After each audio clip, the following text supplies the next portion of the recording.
Welcome to Sleepless Conspiracist, the channel where we unravel mysteries and take you on calming, thought-provoking journeys to help you drift off into peaceful slumber.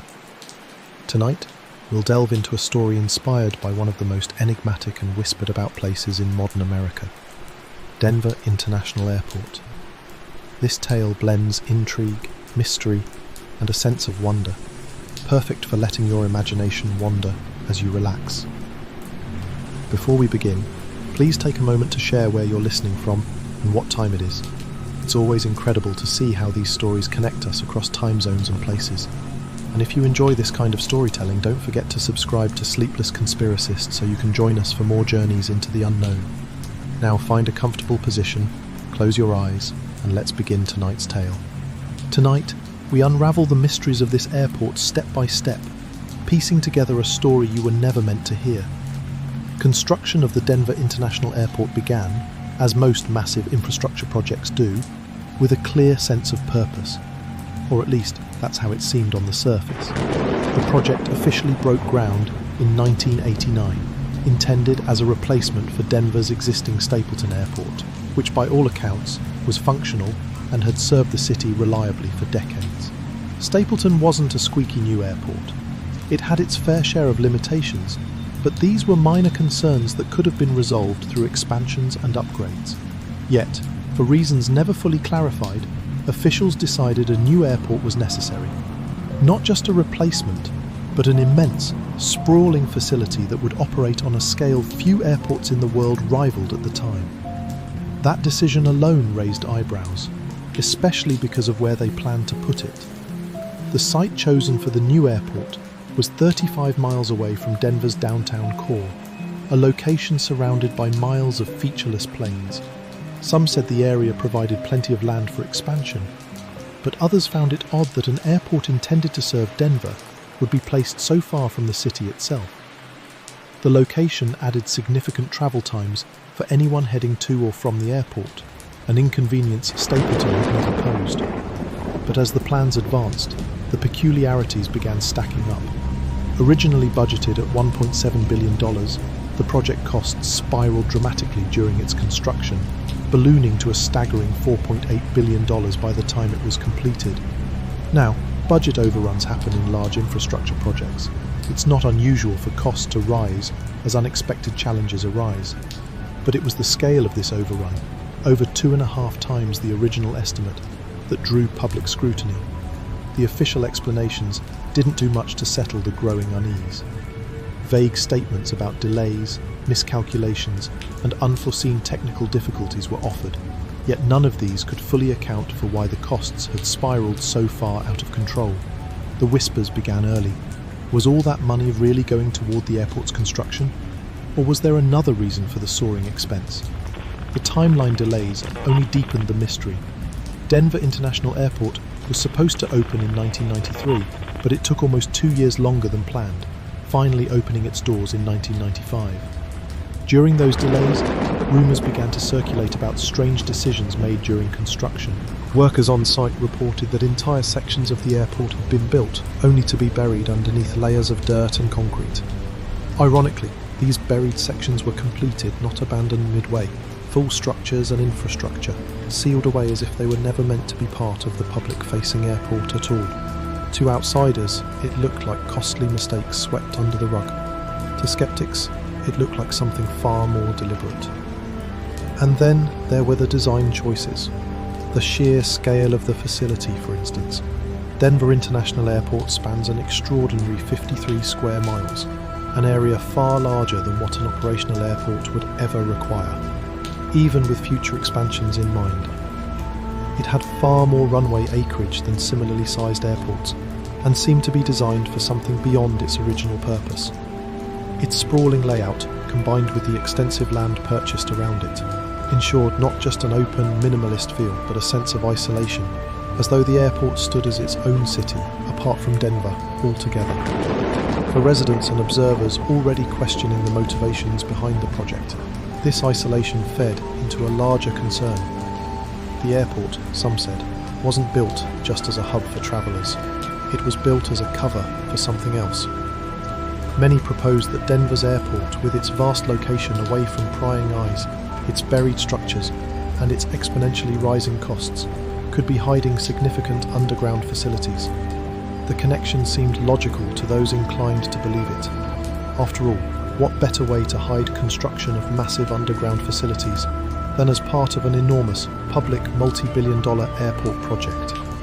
And with so little cost transparency, who could say for certain where all that money had really gone? Even the functionality of what was visible started raising questions.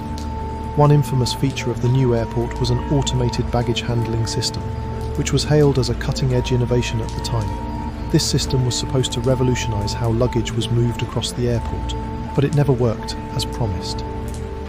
Malfunction after malfunction plagued the system, and it was ultimately deemed unusable, abandoned entirely, not long after the airport opened. Yet, millions of dollars had gone into creating this now defunct network. To some, its failure was just another costly misstep of a long and flawed project. Others wondered if the baggage system itself was a smokescreen for something beneath it. By the time Denver International Airport finally opened its doors, rumors were swirling like a winter storm across the Colorado plains. What had initially been shrugged off as a project mired in bad timing, bureaucratic inefficiencies, and technical difficulties had transformed into fertile ground for suspicion. After all, how does a straightforward replacement for an aging airport turn into years of delays, billions of dollars in overruns, and buried infrastructure that no one could explain? For conspiracy theorists, the answer was clear. The anomalies weren't accidental. They were intentional, designed to obscure what was really being built. And then there were the official explanations, or rather, the lack of them. When questioned about the construction overruns, the delays, and the buried structures, authorities offered little concrete detail beyond the usual industry platitudes about the costs of complexity. Any attempts to dig deeper, so to speak, led to dead ends. If people's imaginations ran wild, it wasn't hard to see why. Transparency seemed to vanish as quickly as the money, leaving only questions for the public to latch onto. The theory that gained the most traction, that the airport wasn't just a travel hub, but part of a larger, far more intricate plan. Its location, its underground features, and its excessive spending all started to look to some like the perfect cover for something hidden beneath its surface. To these observers, the airport's design wasn't careless, wasteful, or overly ambitious. It was strategic, and maybe they speculated, much of the facility's true purpose doesn't even lie above ground. Of course, speculation begets speculation, but some of the questions raised by these choices have yet to find answers even now. What sits beneath the airport, under the runways and the terminals? Why was so much built and then hidden, combined with the eerie public art within its walls and the strange references scattered around the facility?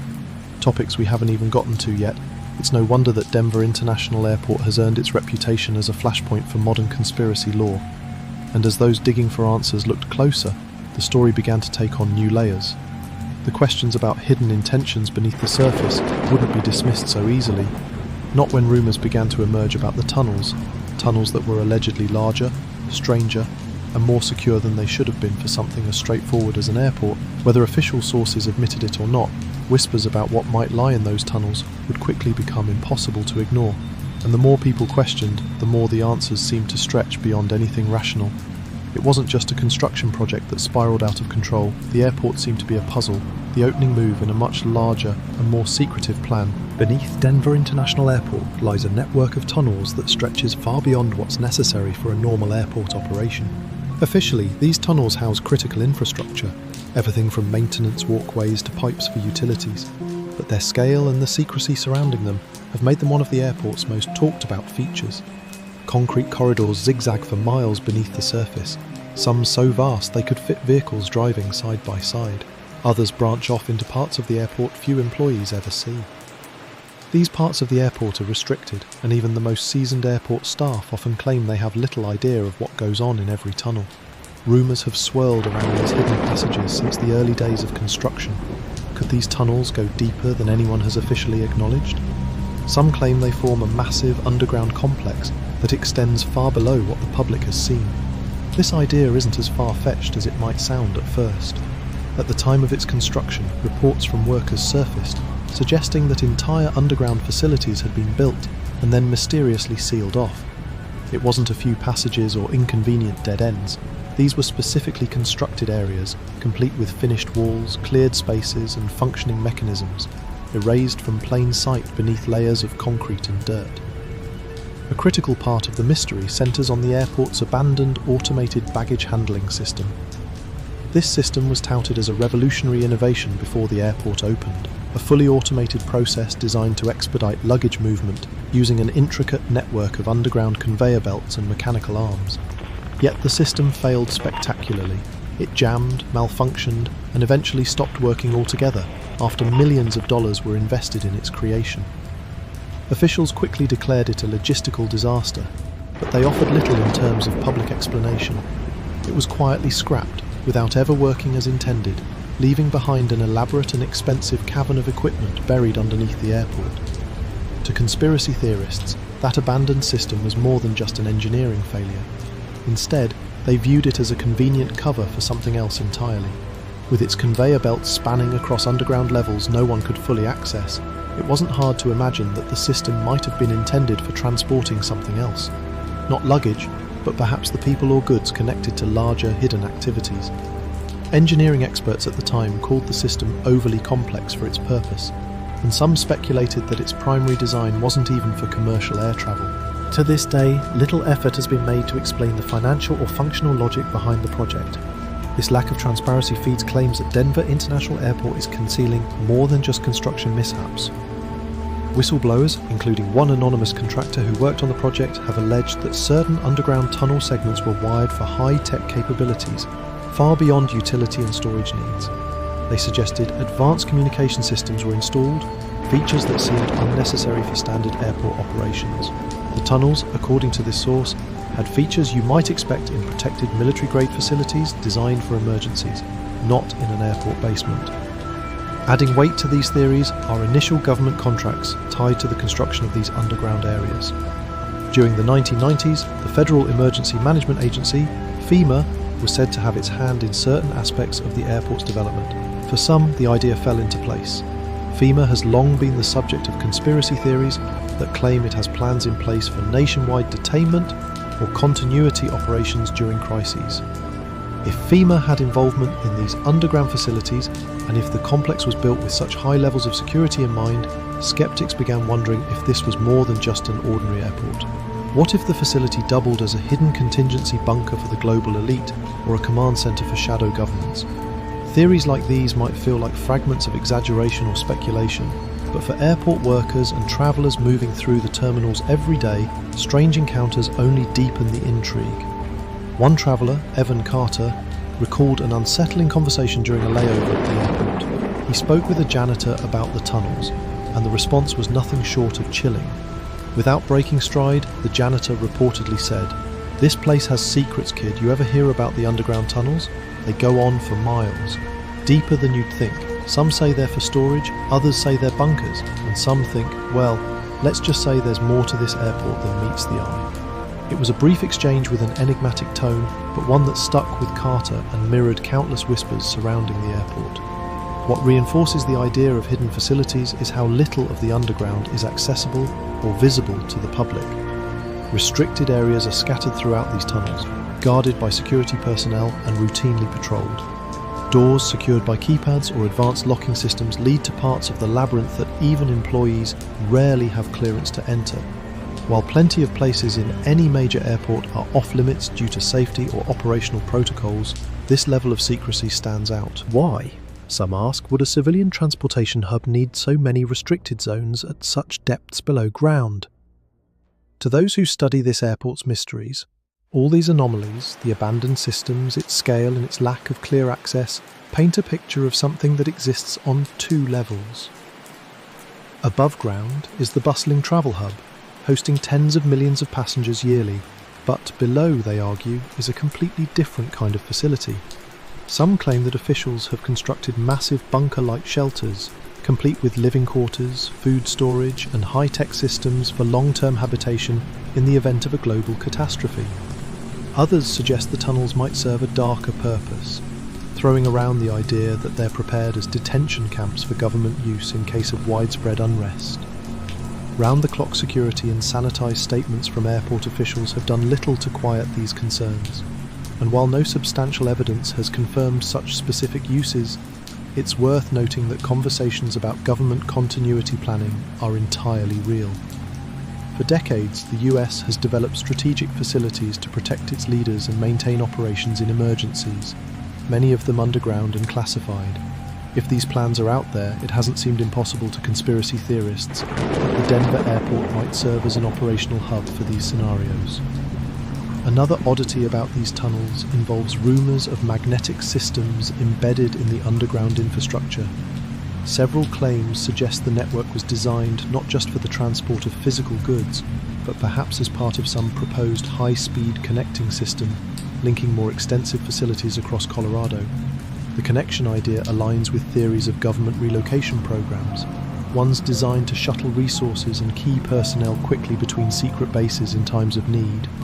None of these possibilities are initiated through official recognition, but given the secrecy and precision that shadow such networks, it's even less likely that confirmation, if true, would ever happen. Skeptics of these claims point out that much of the evidence is circumstantial.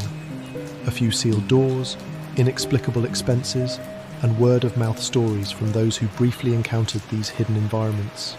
These are hardly definitive proof of a larger conspiracy. Still, the lack of transparency and the strange functionality of the facilities become harder and harder to ignore when looking at the cumulative oddities surrounding the airport's construction. If there's nothing unusual beneath Denver International Airport, then why do so many questions about its underground world remain unanswered?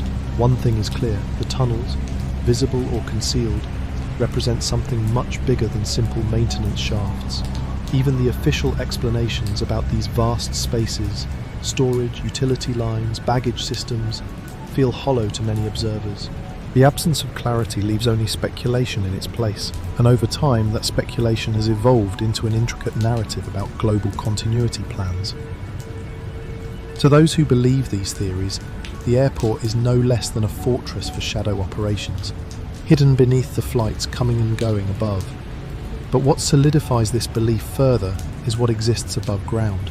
Inside the terminals, sculptures, plaques, and brightly coloured murals offer peculiar imagery and even direct references to the New World Order, a phrase synonymous with many conspiracies about global elite control.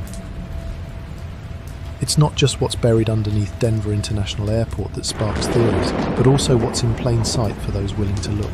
As one mystery bleeds into another, the story becomes harder to dismiss. The symbols, to some, confirm what the tunnels hint at, that Denver International Airport is not what it seems, and might be hiding far more than just air travellers. In the heart of Denver International Airport, housed within its sweeping Great Hall, lies a plaque that, at first glance, might seem like a routine dedication marker. Its polished surface reflects the fluorescent lights above, and most travellers pass it by without a second thought. But to those who've lingered over its details, the plaque invites questions that feel anything but ordinary. It's adorned with symbols unmistakably tied to the Freemasons, a group already steeped in speculation and mystery, and its inscription introduces a phrase that has captivated theorists for years: the New World Airport Commission. The words are innocuous, or at least they appear to be at first. Dedication plaques like this often commemorate the opening of public projects, honouring those involved. But what makes this one different is the very commission it names, a body purportedly responsible for the airport's creation that upon closer examination doesn't seem to exist. A search for this organisation leads nowhere. There are no records, no offices, no proof that it was ever established. It seems to be a name conjured from thin air, and that gap between its existence on the plaque and its absence everywhere else has fueled years of theory. For conspiracy watchers, the connection is clear. To them, this fabricated name isn't a mistake, but an intentional nod to the New World Order, a phrase tied to secret societies, global control, and shadow governments. And then there's the unmistakable presence of Freemason symbols on the plaque. The square and compasses sit prominently, their sharp lines and geometric forms quiet but deliberate, unmistakable to anyone familiar with their meaning. These symbols invite the same attention they always have. Symbols known to represent an organisation already laced with centuries of speculation and secrecy. The Freemasons, craftsmen turned fraternal society, are no strangers to conspiracy theories themselves. Some see their marks as harmless, historical remnants of a group interested in moral teachings and community. Others look at them and see suggestion, a quiet sign that the world's power structure operates under unseen and ancient systems. For years, people have perceived this plaque not as a benign detail of the airport, but as a clue.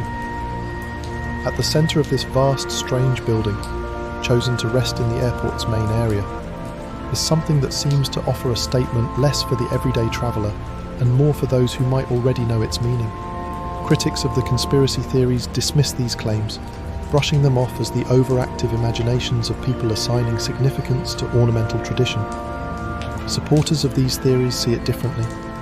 To them, the inclusion of this symbol, tethered together with the cryptic New World Airport Commission, is too much of a coincidence to ignore. Directly beneath the plaque, sealed away and out of reach, the mystery deepens further. A time capsule rests there, its contents a deliberate unknown. Marked for opening in 2094, the capsule's existence sparks its own wave of questions. Many similar capsules are filled with harmless items of local interest: photographs, small objects, documentation meant to reflect their time. But what would the creators of this site want to preserve for people a century later? If it's related to the airport's original construction or purpose, then why the secrecy? While most time capsules exist as celebrations of memory or slices of history, this one feels different. Its connection to a building already cloaked in suspicion turns what might otherwise seem trivial into a central piece of a larger game. Could its contents offer an answer to the questions posed by the rest of the airport? Would it confirm or deny the wildest theories about its construction? This is where speculation begins to weave into something larger. To many, the inclusion of Freemason imagery, the unexplained name of a commission, and the presence of a sealed time capsule are not unrelated pieces of trivia. Instead, they see a narrative being quietly told to those who know how to read its parts. After all, why include a plaque like this in an airport of all places? Why place such deliberate markers within a project whose public controversies, from immensely bloated budgets to hidden underground facilities, invite scrutiny from those already attuned to secrecy? Conspiracy theorists argue that the plaque and the elements around it point to the larger framework of the New World Order, a term loaded with meaning. Often invoked to describe a hyper-powerful, shadowy coalition of elites orchestrating global governance behind the scenes, the New World Order is tied to familiar figures of modern legend: the Illuminati, international banking families, and secret societies drafting policies in dark rooms far away from public view. The Freemasons, whether fairly linked or not, have long intersected with narratives about this concept. For those convinced that Denver International Airport is more than it seems, the plaque and its symbols aren't just decorative, they're markers of allegiance, left in plain sight. There's another layer to this speculation, one that transforms the plaque from a singular object into part of a larger conspiracy about the airport's infrastructure. Conspiracists see it as a deliberate artifact, planted there as both a declaration and a gathering point for insiders. The term New World Airport Commission is interpreted not as an error or symbolic flourish, but as an acknowledgement of intent, a connection to a global system of influence masquerading as a trivialized phrase. In this view, the plaque's creators played a quiet joke on the public. Those aware of the true meaning would recognize it immediately, while everyday travelers would take note of it only briefly before hurrying to their gates. The reflective surface of the plaque, the way it subtly catches light, is a reminder of its positioning. It wasn't tucked away into a corner, somewhere overlooked or hidden. It's displayed prominently, a choice that feels strangely purposeful when viewed through a conspiratorial lens. Some say this placement itself reveals intention. To hide something in plain sight, they claim, offers its ultimate protection.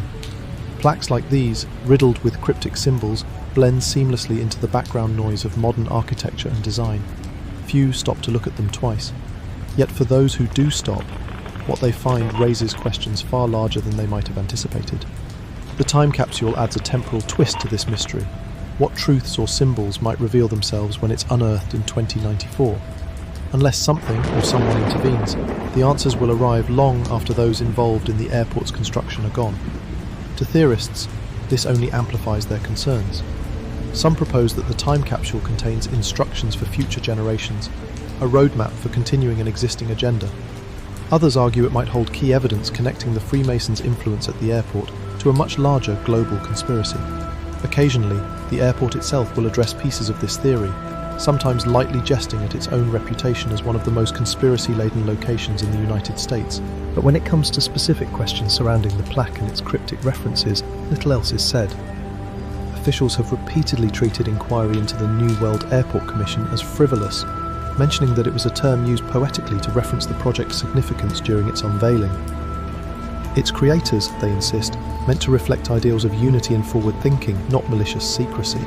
Still, these blanket explanations haven't been enough to silence those who approach the plaque and leave with more questions than when they arrived. In exploring the mysteries of the airport, this feature feels unique. Where murals or structures might rely on artistic interpretation to spark discussion, the Freemason plaque is framed differently. It communicates through standardized symbols, clear enough that their meanings extend into centuries of known associations. But in why it needed to exist at all?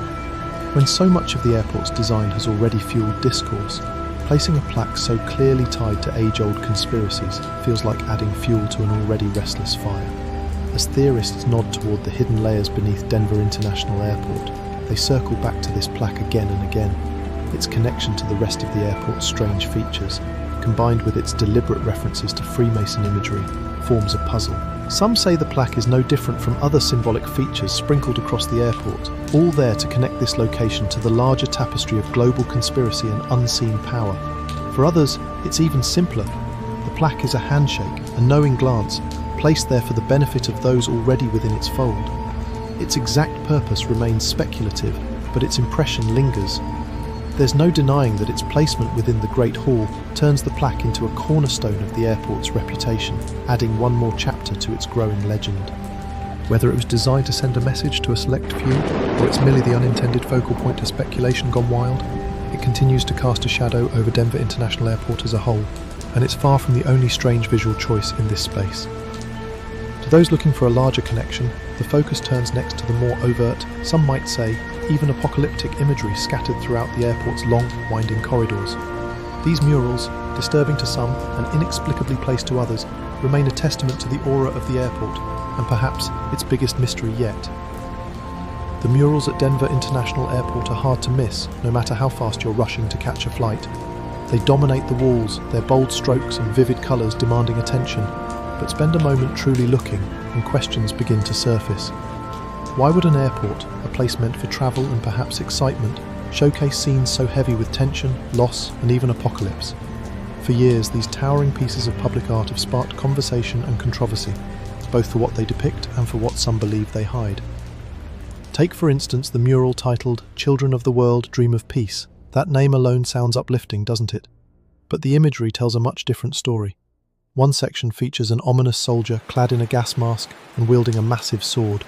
In one hand, this figure grasps a rifle. In the other, a curved blade slices violently through a dove, the universal symbol of peace. Surrounding the soldier are scenes of chaos, crumbled buildings, weeping mothers clutching lifeless children, and waves of terror rippling through a darkened sky. Meanwhile, woven into this scene are jarring details that feel too specific to be chance.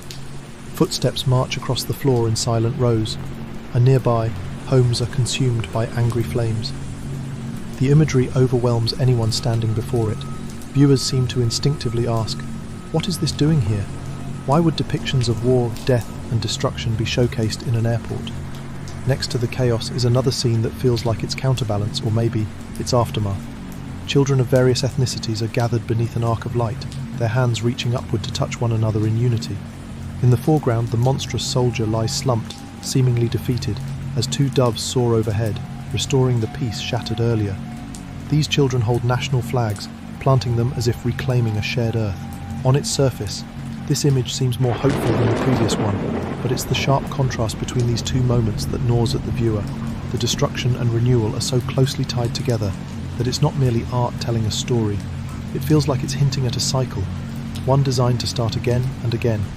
It's this unsettling juxtaposition that fuels the bulk of the speculation surrounding the murals.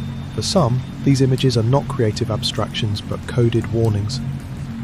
Within the scenes, theorists see messages about global annihilation, engineered depopulation, and the rise of a tightly controlled world order meant to emerge in the aftermath. The phrase New World Order gets tossed around frequently in these discussions, as theorists link the apocalyptic visuals to overarching plans of global domination by shadowy elites. There's another mural that adds fuel to the fire. This one presents an intense environmental theme. Flames flicker over the decaying husks of trees, the earth cracked beneath them as though the soil itself is poisoned. Animals lie motionless, gone extinct as rivers choke with waste. To some, the mural is an exploration of current crises: pollution, deforestation, climate collapse, but like the previous artwork, it divides its space between despair and hope. In the corner, figures appear to be mending what's broken. Animals spring to life alongside lush greenery as the planet visibly recovers from decades, even centuries of harm. It's a narrative of destruction giving way to peace, but much like the other mural, it's the path to that peace that seems to stick in people's minds. Critics of the airport's art choices argue that these murals aren't just inappropriate for the setting, they're outright threatening, especially given the theories already swirling around this location. Look closely at some of the details throughout these murals, they say, and you'll find other symbols hidden in plain sight. Depictions of certain flags in disarray, references to population control, and the eerie blending of catastrophe with utopia make it feel as though the murals are outlining a blueprint for what must fall before something new can rise. To be fair, the artist, Leo Tanguma, has spoken openly about the intention of his work. Tanguma has described the murals as pieces meant to inspire social harmony, global peace, and environmental restoration. His supporters frame the harsher themes as cautionary. Battles must be fought against hatred and destruction to preserve hope. In Tanguma's view, the soldiers' eventual defeat solidifies this message. It represents the triumph of love and cooperation over violence and greed. But critics often respond to his explanation with suspicion. Why, they ask, would an airport commission a message so grand and so dire to occupy its spaces? Of all the uplifting messages the world offers, why deliberately choose one that shows darker scenes before hope can be restored? And then there's the unsettling possibility suggested by conspiracy theorists, that perhaps Tanguma's message and his intentions aren't actually as aligned as they seem. Maybe the decision to feature his work wasn't about showcasing his ideas at all, but about embedding entirely different meanings into his art, meanings crafted by those commissioning the airport. After all, an artist technically doesn't control the broader context in which their work lives. Is it coincidence that these murals seem to echo the alleged themes of the New World Order? Or, some suggest, was that part of the plan from the start? Some theorists go a step further and propose that the murals aren't simply symbolic. They could be visual maps of actual plans. The scenes might be laying out stages. Global war and environmental collapse would occur first, sweeping chaos that would set the stage for depopulation and the ushering in of a new global system. The end of the murals, with their colourful, harmonious imagery, represents not peace for all, but peace engineered specifically for an elite group that emerges unscathed. Those who know what to look for supposedly see narrative maps hidden in the brushstrokes, changes coming not by accident but by design. Skeptics, of course, dismiss many of these claims as overreach. To them, the murals, while dramatic, are simply pieces of art, designed to spur thought and reflection, morality tales in a modern setting. Yes, they say, the imagery is heavy-handed, but that in itself doesn't mean it's code for something sinister. Airports, particularly those on the scale of Denver International, incorporate public art to elevate spaces that would otherwise be sterile and repetitive. That's not unusual. What separates DIA's artwork from installations in other airports, skeptics argue, is its sheer ambition. The murals address human struggle on an enormous scale, and that ambition leaves them open to interpretation, both inspiring and alarming. Yet, for those who've wandered through the airport terminals and paused before the murals for the first time, skepticism doesn't always quiet what they feel looking at them. It's hard to ignore how much darker this art is compared to what travellers might expect. Murals in such places tend to be abstract, colourful, or light-hearted, something to glance at without thinking too hard. Here, though, the images demand a reaction. They feel weighty enough to provoke uncomfortable questions. Airports should suggest freedom, exploration, and connection. But this one seems to ask, what happens when it all fails? Not helping matters is the context of the airport itself, placed in the middle of a space already riddled with design choices involving Freemason plaques, cryptic language, hidden tunnels, and unexplained construction plans. These murals read differently than they might elsewhere. The apocalyptic imagery feels less like creative speculation and more like a deliberate message layered into the space's larger purpose. It's not hard to see how theorists feel validated when they look at these images. To them, this isn't art, this is prophecy. And given the other curiosities tied to Denver International, does that idea really sound as far-fetched as it once did? Even if you leave conspiracies aside, the murals remain a puzzle. They're undeniably bold in their vision, but the choice to place them in one of the world's busiest airports feels strangely personal. Travellers walking these halls see snapshots of devastation on par with history's darkest moments. Yet they also glimpse something hopeful, leaving the message open to interpretation. Tanguma may have painted his pieces to remind humanity of its capacity for both destruction and salvation. But the setting makes it easy to miss the second part of that story. Eyes linger longer on destruction after all, and among the noise of security announcements, gate changes, and hurried departures, fewer travellers reach the walls brimming with rainbows and flourishing forests. For every person who sees a message of hope embedded in these murals, there's another wondering whether hope was ever the point. Theories, public explanations, and private interpretations clash endlessly on this subject. But one thing is clear, the murals are a centerpiece in the enigma of Denver International. As symbolic as they are literal, their themes of destruction and rebirth capture the same uneasy contrast that ties the rest of the airport together. War and peace, light and dark, powerlessness and control. Even when Tanguma insisted this contrast represents humanity's resilience, theorists respond with their own version of the same story. Maybe it's not humanity as a whole that's meant to survive, but specific pieces of it, chosen out of design rather than chance. People leave these murals with more questions than answers, and yet they continue to stare, captured by the harrowing fear they inspire and the unsettling possibility they suggest. For many, these are just paintings stretched across towering walls. To others, it's something else, a guide that tells those who know how to read it what's to come. And if the murals make people uneasy, they also prepare them for what greets them next. A towering figure outside the airport that's been defined by its own steeped-in-fire legend. The murals are strange indeed, but perhaps not as strange as the figure embedded in DIA's landscape. It looms above visitors and is impossible to ignore, as though it watches over everything with glowing red eyes. Above all else, Lucifer may be DIA's darkest icon. Outside Denver International Airport, rising almost aggressively against the open Colorado sky, stands one of its strangest and most infamous guardians, the 32-foot-tall blue Mustang statue. Known to locals and critics as Lucifer, its name carries the weight of everything it represents: power, dread, and controversy.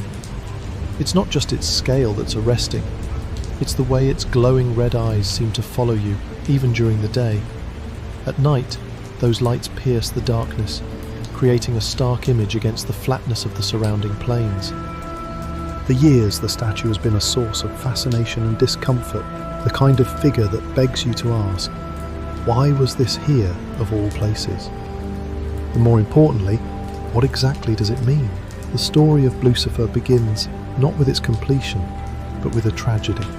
The statue's designer, artist Luis Jimenez, was known for his bold depictions of southwestern themes and his willingness to incorporate striking, sometimes divisive ideas into his sculptures. Lucifer, officially titled Mustang, was commissioned in 1993, part of a broader initiative to integrate public art into the airport's design.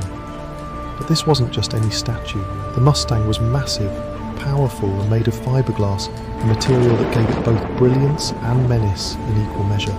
Its Its muscularity and posture, rearing back as if just on the brink of charging, seemed to encapsulate Jimenez's vision of the American West.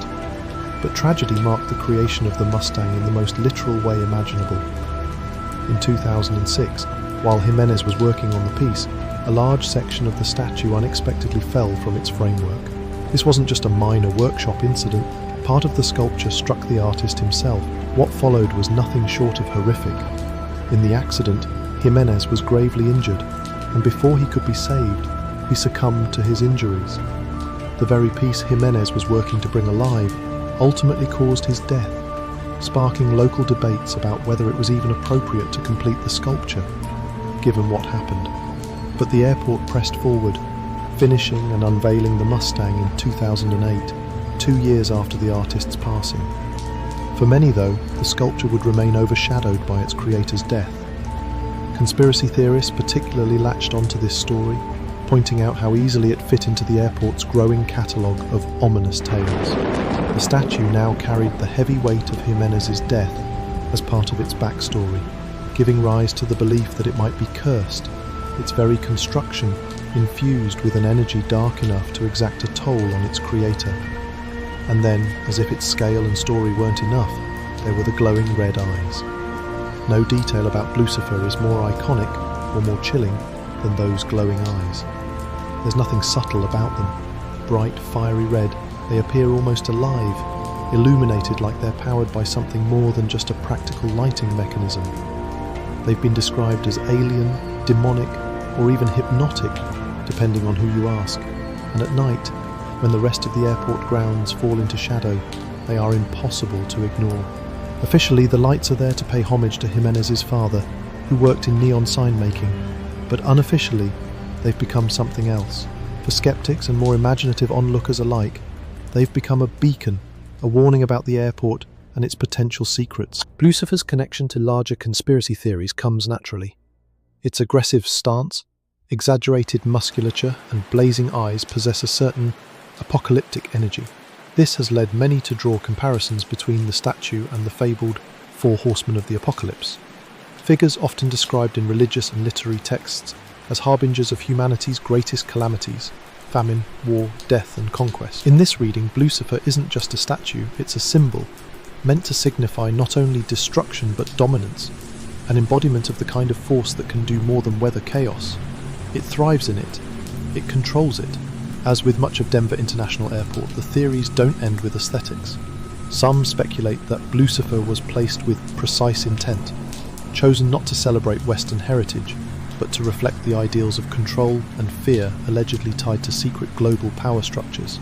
According to this perspective, Lucifer isn't simply a piece of art, it's a statement, a totem hinting at unseen forces that loom larger than any one nation or government. Critics of this theory argue this is little more than coincidence, reading too much into what is ultimately public art. But for those who see connections in every detail of the airport's design, Lucifer becomes a glaring icon, one that refuses to be overlooked. Local legends about Lucifer reinforce its sinister reputation. Over the years, residents and travellers alike have shared stories about the odd feelings they've experienced when standing near the statue. Some have described the atmosphere around it as heavy, almost oppressive, as though there's an invisible presence watching those who come too close. Others have reported strange mechanical hums at certain times of day, sounds that seem to come and go without explanation.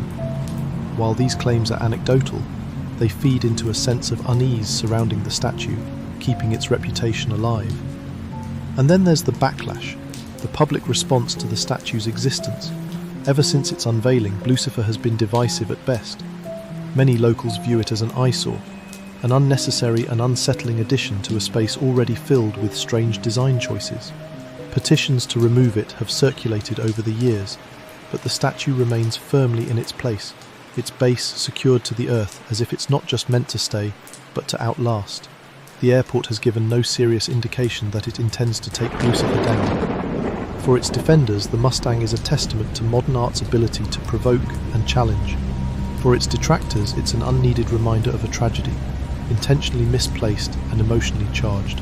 But perhaps what locks Lucifer into a far more conspiratorial light are its surroundings.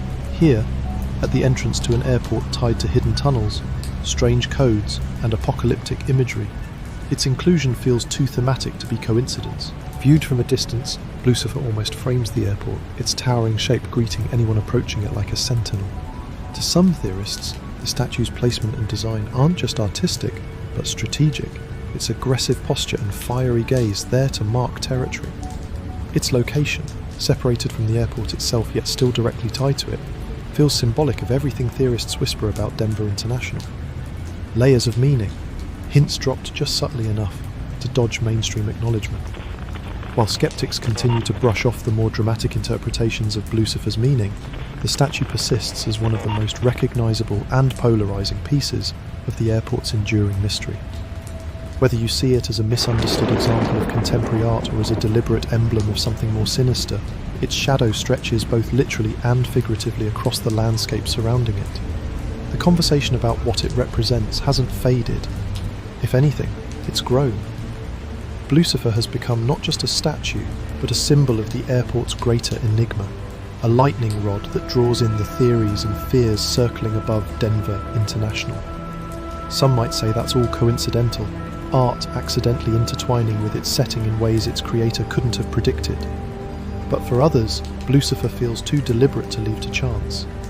It sits just far enough from the terminal to feel like its own monument, yet close enough to feel deeply connected to everything the airport represents. Is it simply an homage to the bold West and its traditions, as its name and history might suggest? Or is it something else, a marker signalling something darker, something at the core of the airport's alleged purpose? Whatever the truth is, Lucifer's reputation seems untouchable. It's unlike any other airport art in the world, and certainly not what one might expect to find outside a transportation hub. For some, it's nothing but an unfortunate combination of bad design and tragic history. For others, it's a deliberate symbol, set to serve as a watchful reminder of something hidden in plain sight. Either way, Lucifer stands unflinching, its glowing eyes refusing to blink, as though it knows the same thing conspiracy theorists suspect. The airport it guards is much more than just an airport. As you stand before it, or even pass by on the highway, it's hard not to feel like it's looking back at you, its stare carrying more than its designers intended, and its aura feeding into the legend that surrounds the airport at its feet. And from Lucifer's point of view, perhaps it watches more than just the endless streams of passengers. The stories spun about the airport would have you believe there's an entire world beneath the surface, a hidden undercurrent where power collects. Lucifer may be its visual signature, but for theorists, it's also a protector, an icon of something far larger that looms quietly underfoot. Denver International Airport has never shied away from its reputation as one of the most mysterious places in the United States. With its hidden tunnels, cryptic symbols and unsettling art, it has provided plenty of fuel for speculation. But among its most persistent theories is one that stretches past what's visible on the surface. Could this airport, this massive project constructed miles away from Denver's urban core, serve as the operational epicenter for something much larger?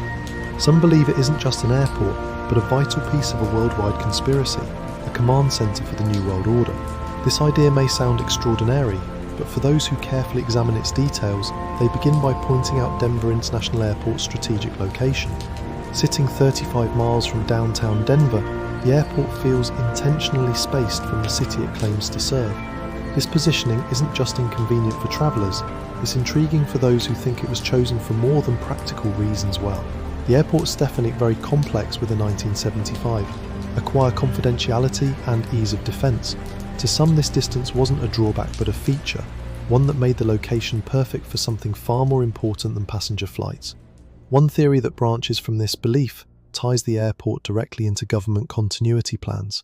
Continuity of government, a term loaded with significance, refers to the systems in place to ensure that essential operations persist during catastrophic events. These are the plans. The isolation provides security. The surrounding plains, unbroken by urban sprawl, make it an ideal base for operations that might read as that dictate how leadership will be protected and infrastructure preserved if something threatens national or even global stability. A location like Denver International, removed from dense population centres yet vast and fortified, fits neatly into that narrative. It's accessible yet isolated, with the kind of layered construction that could easily camouflage underground bunkers or crisis centres. The supposed role Denver International Airport could play in these plans ties directly to broader fears about the New World Order. This phrase has long been associated with ideas of secretive global control, hidden governments pulling the strings behind world events.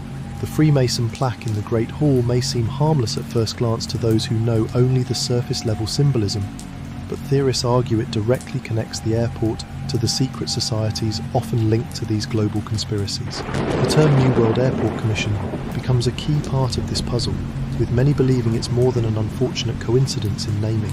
Instead, to believers, it signals that this location is an intended cornerstone of a controlled future.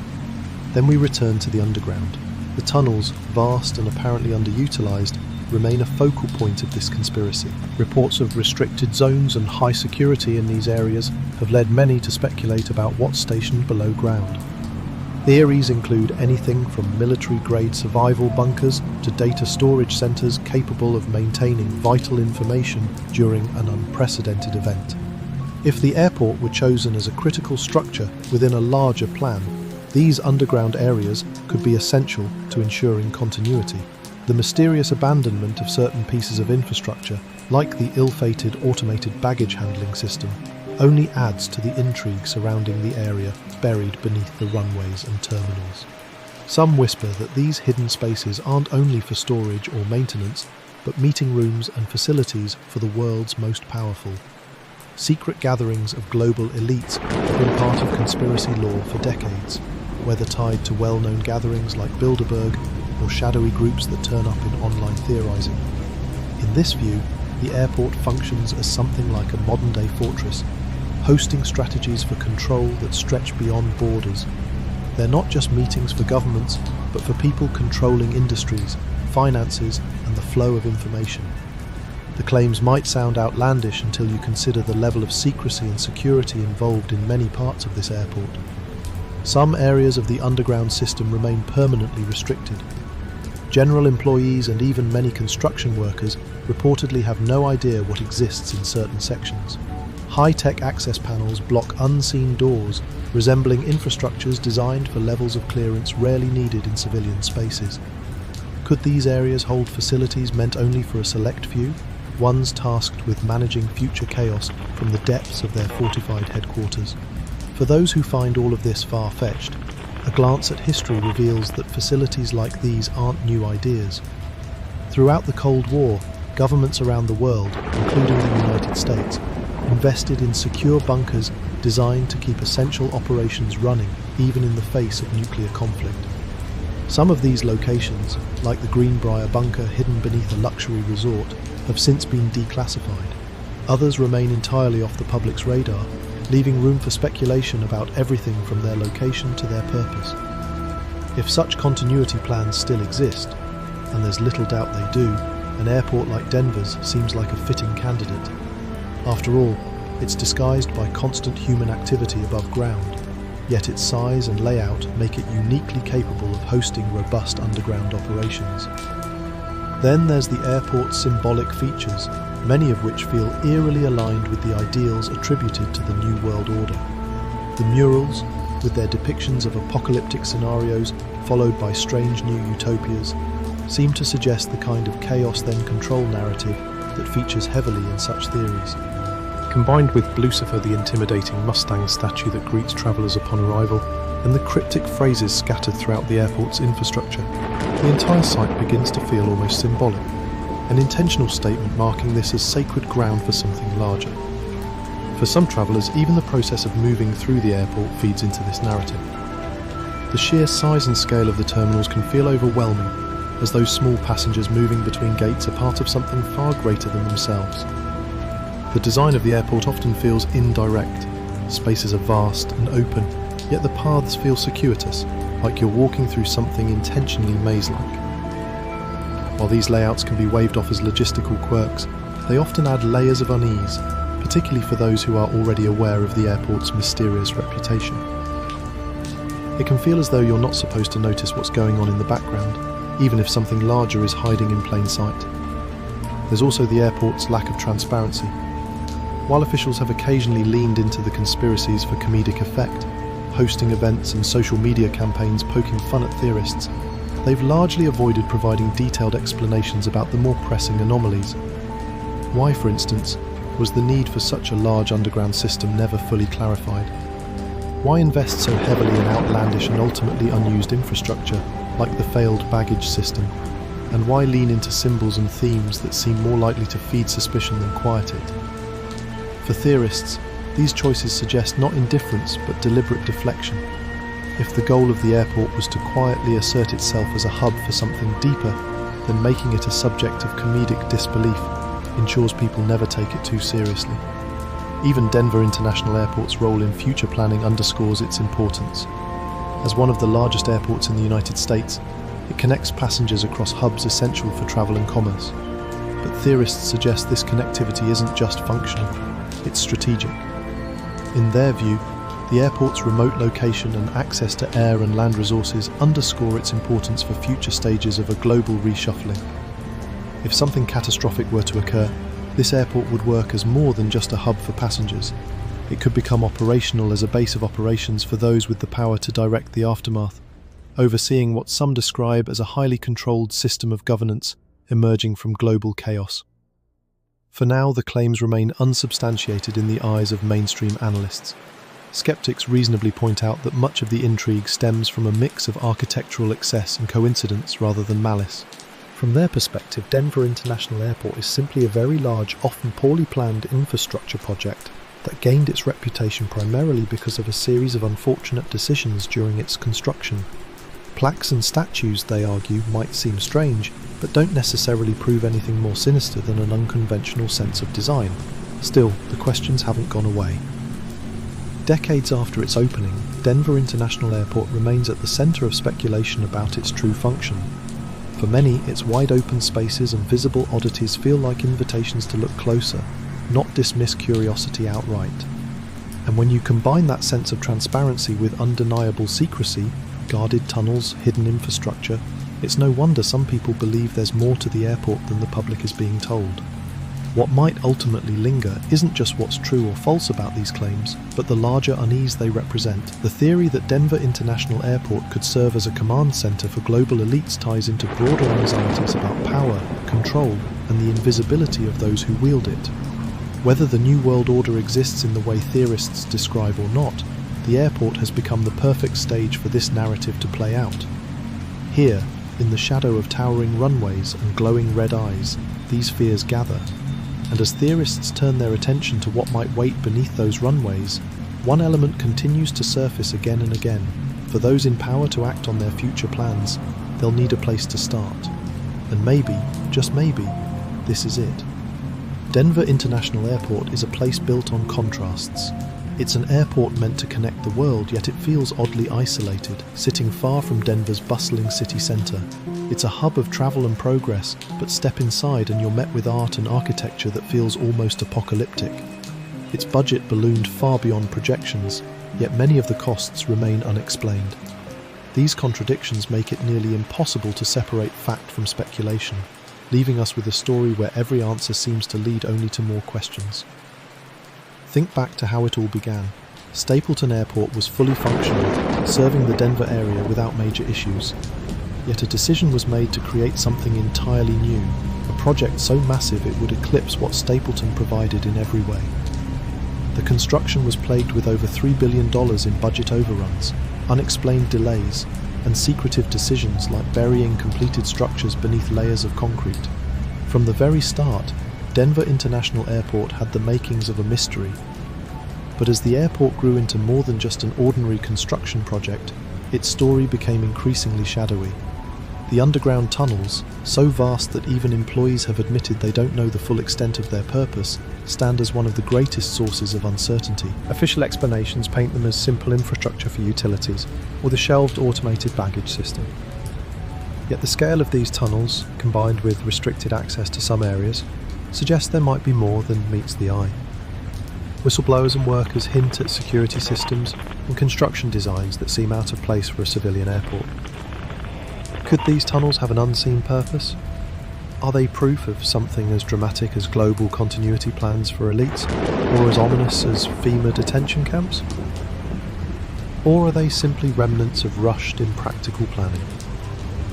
Even the airport's art, meant to inspire and beautify, has been pulled into the shadow of suspicion. The murals, bright and cryptic, seem to tell a story that alternates between catastrophe and hope. Scenes of destruction, faceless soldiers, burning forests, and mourners give way to children planting flags and rebuilding a brighter world. Yet the symbolism invites wildly different interpretations.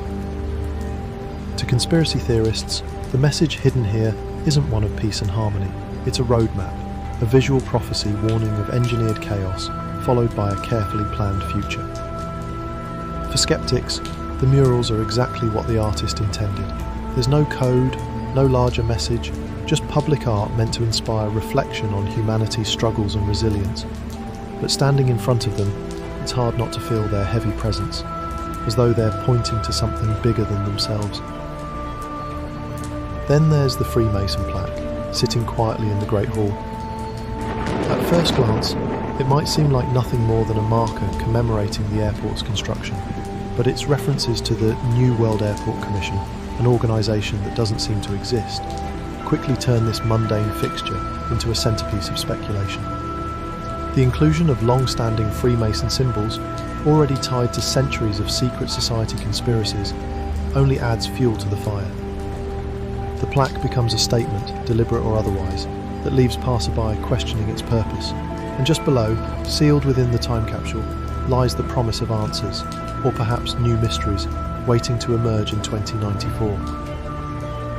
And yet, despite all these unanswered questions, there's a certain order to how everything fits together. The symbols, the tunnels, the art, it all connects in ways that feel deliberate. The airport isn't an accidental magnet for speculation. To some, each element is part of a larger puzzle, one that seems to hint at a hidden agenda running just beneath the surface. It might start with unanswered questions about budgets and design choices, but it never stops there.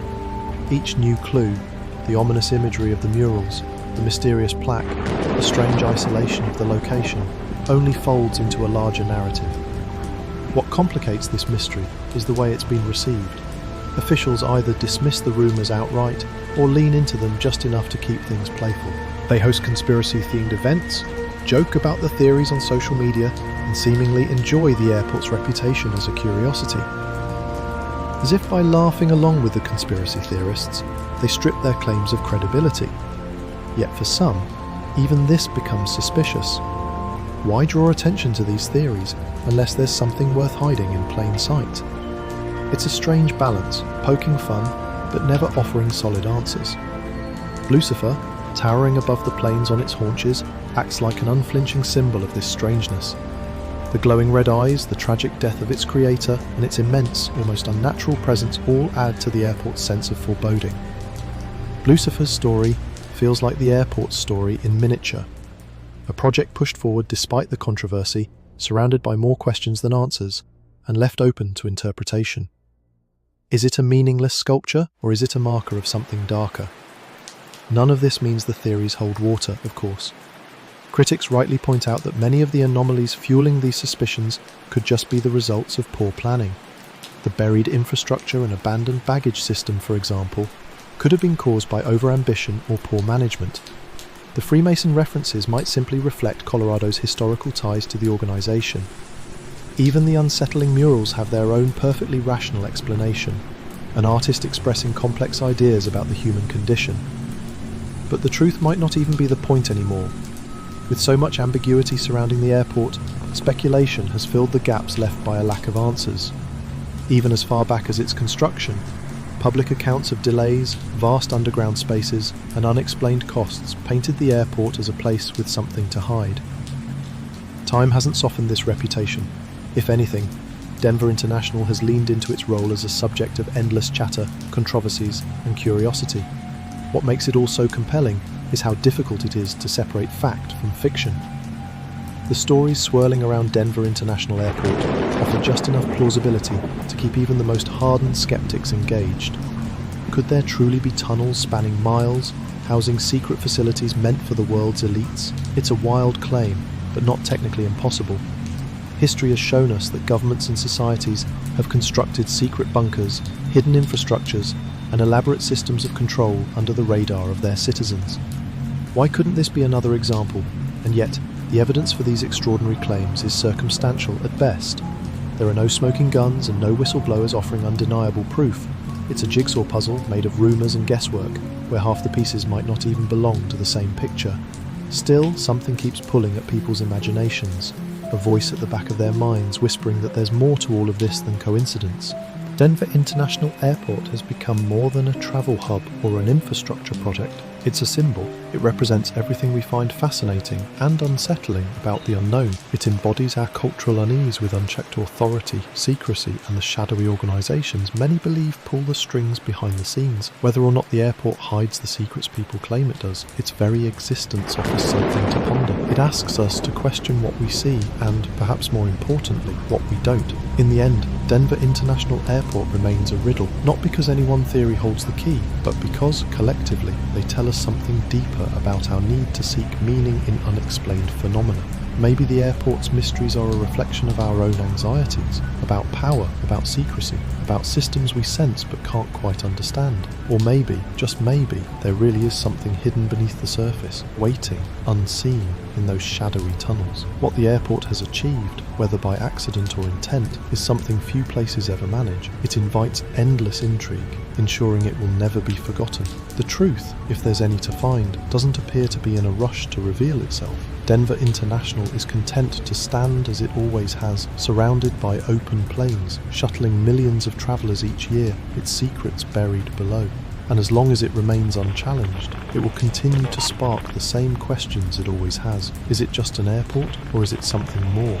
For now, only one thing is certain. This story, this puzzle, isn't going away anytime soon. Think you've heard every theory about Denver International Airport? Here's a challenge. What if we connect it to Cheyenne Mountain and NORAD's deeply buried command center? If those connections exist, we might be looking at a far larger plan than anyone ever realized. Could the sprawling underground layers beneath Denver International Airport truly be hiding something more than just the standard baggage systems and maintenance tunnels? Many believe that what lies below stretches far beyond the bounds of a typical airport. Let's go back to the beginning, 1995 specifically, to the airport's construction. Even then, questions about its purpose began to arise, and for good reason. In the late 80s, when the idea of Denver needing a brand new airport was proposed, not everyone agreed that replacing Stapleton Airport made sense. Stapleton, smaller yet efficient, was still fulfilling the city's needs, but the Denver International Airport, or DIA, was pitched as a facility for the future, a project far grander in scope and with a price tag to match. Originally estimated at $1.7 billion, the final construction cost ballooned to an eye-watering $4.8 billion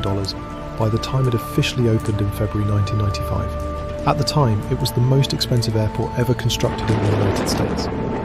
Official explanations attributed the overrun to infrastructure challenges, advanced technology, and unforeseen delays.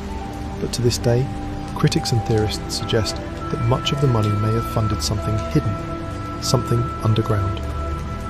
During its development, rumours swirled about what workers were seeing, or rather, what they weren't being allowed to see. Multiple contractors were hired to complete portions of the underground construction, but none were reportedly given access to the full scope of the blueprints. Whistleblowers claimed they were instructed to lay miles of reinforced concrete tunnels that, to their knowledge, seemingly led nowhere. After these contractors had completed their tasks, they were dismissed, and new teams would be brought in to work on different sections. The secrecy surrounding the process sparked whispers among the crews. Some believed the strange compartmentalization was to keep any individual on site from piecing together what was actually being built. Adding fuel to these suspicions were the delays and reworks that plagued the project. Bizarrely, at one point, 5 buildings that had been fully constructed above ground were deemed to be in the wrong place. Rather than dismantling and repurposing the materials, reports claim they were buried intact and sealed off. This decision puzzled many, as it defied both economic logic and efficiency. Some speculate these buildings became part of a hidden subterranean complex, serving a purpose far beyond day-to-day airport operations. But this wasn't the only instance where action seemed to go beyond standard construction protocols. Digging miles underground requires advanced techniques, particularly to achieve reinforced, stable layers.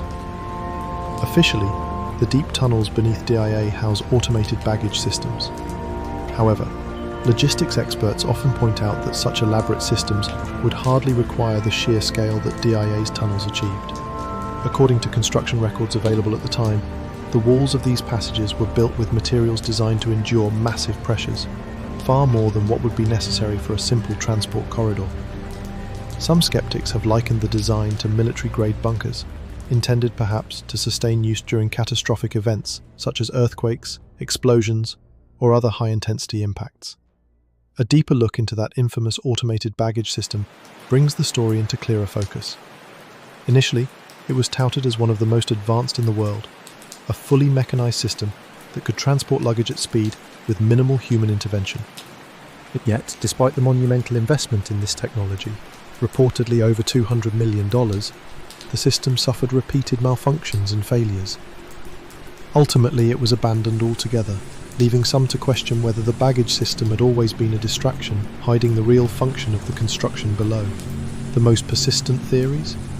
They claim these massive underground facilities were designed as preparation centres for global elite operations. Some whistleblowers have alleged seeing spaces that resemble living quarters or meeting areas, far more refined than what one would expect for a basic maintenance area. Proponents of these theories often point out that while the airport was publicly pitched as a state-of-the-art transit hub, certain designs hint at a dual purpose, one meant to serve not only passengers but also power players for reasons still concealed. The concept seems straight out of a movie, a network of hidden underground bases shielded from disaster, connecting key global sites for unidentified operations. And while it sounds speculative, it isn't completely outside the realm of possibility. Historically, large-scale secret projects requiring underground complexes are not as rare as one might think. The Manhattan Project, for example, built entire hidden cities during World War II to develop atomic weapons. Facilities like Mount Weather and Cheyenne Mountain were constructed for US government continuity operations during potential Cold War nuclear threats. And these were just the ones the public eventually learned about. With this precedent in mind, it's little wonder that Denver International raises so many eyebrows. The sheer scale of its underground network aligns with patterns seen in other classified military or government projects. For instance, numerous eyewitness accounts from construction workers describe peculiar protocols, restricted access points, assignments that were inexplicably halted mid-task, or materials that disappeared without explanation. Much of this information isn't substantiated with photographic or physical evidence, but the alignment across accounts, spanning over 2 decades, lends a certain weight to the anecdotes. If even part of what's alleged is true, it paints a fascinating picture of what might have gone on, or continues to go on, beneath the airport. Setting aside the testimony, let's consider the timeline of DIA's construction compared to its scale. While Stapleton Airport's closure and replacement might make sense to planners, it didn't add up for some observers. After all, Stapleton's grounds still had enough capacity for continued expansion. Choosing to construct an entirely new facility, farther outside the city, demanded an entirely new infrastructure, new roads, utility pipelines, even larger transportation networks. It also required digging, the kind of digging that isn't quickly approved without heavily detailed proposals and oversight. No public evidence suggests these details ever saw the light of day.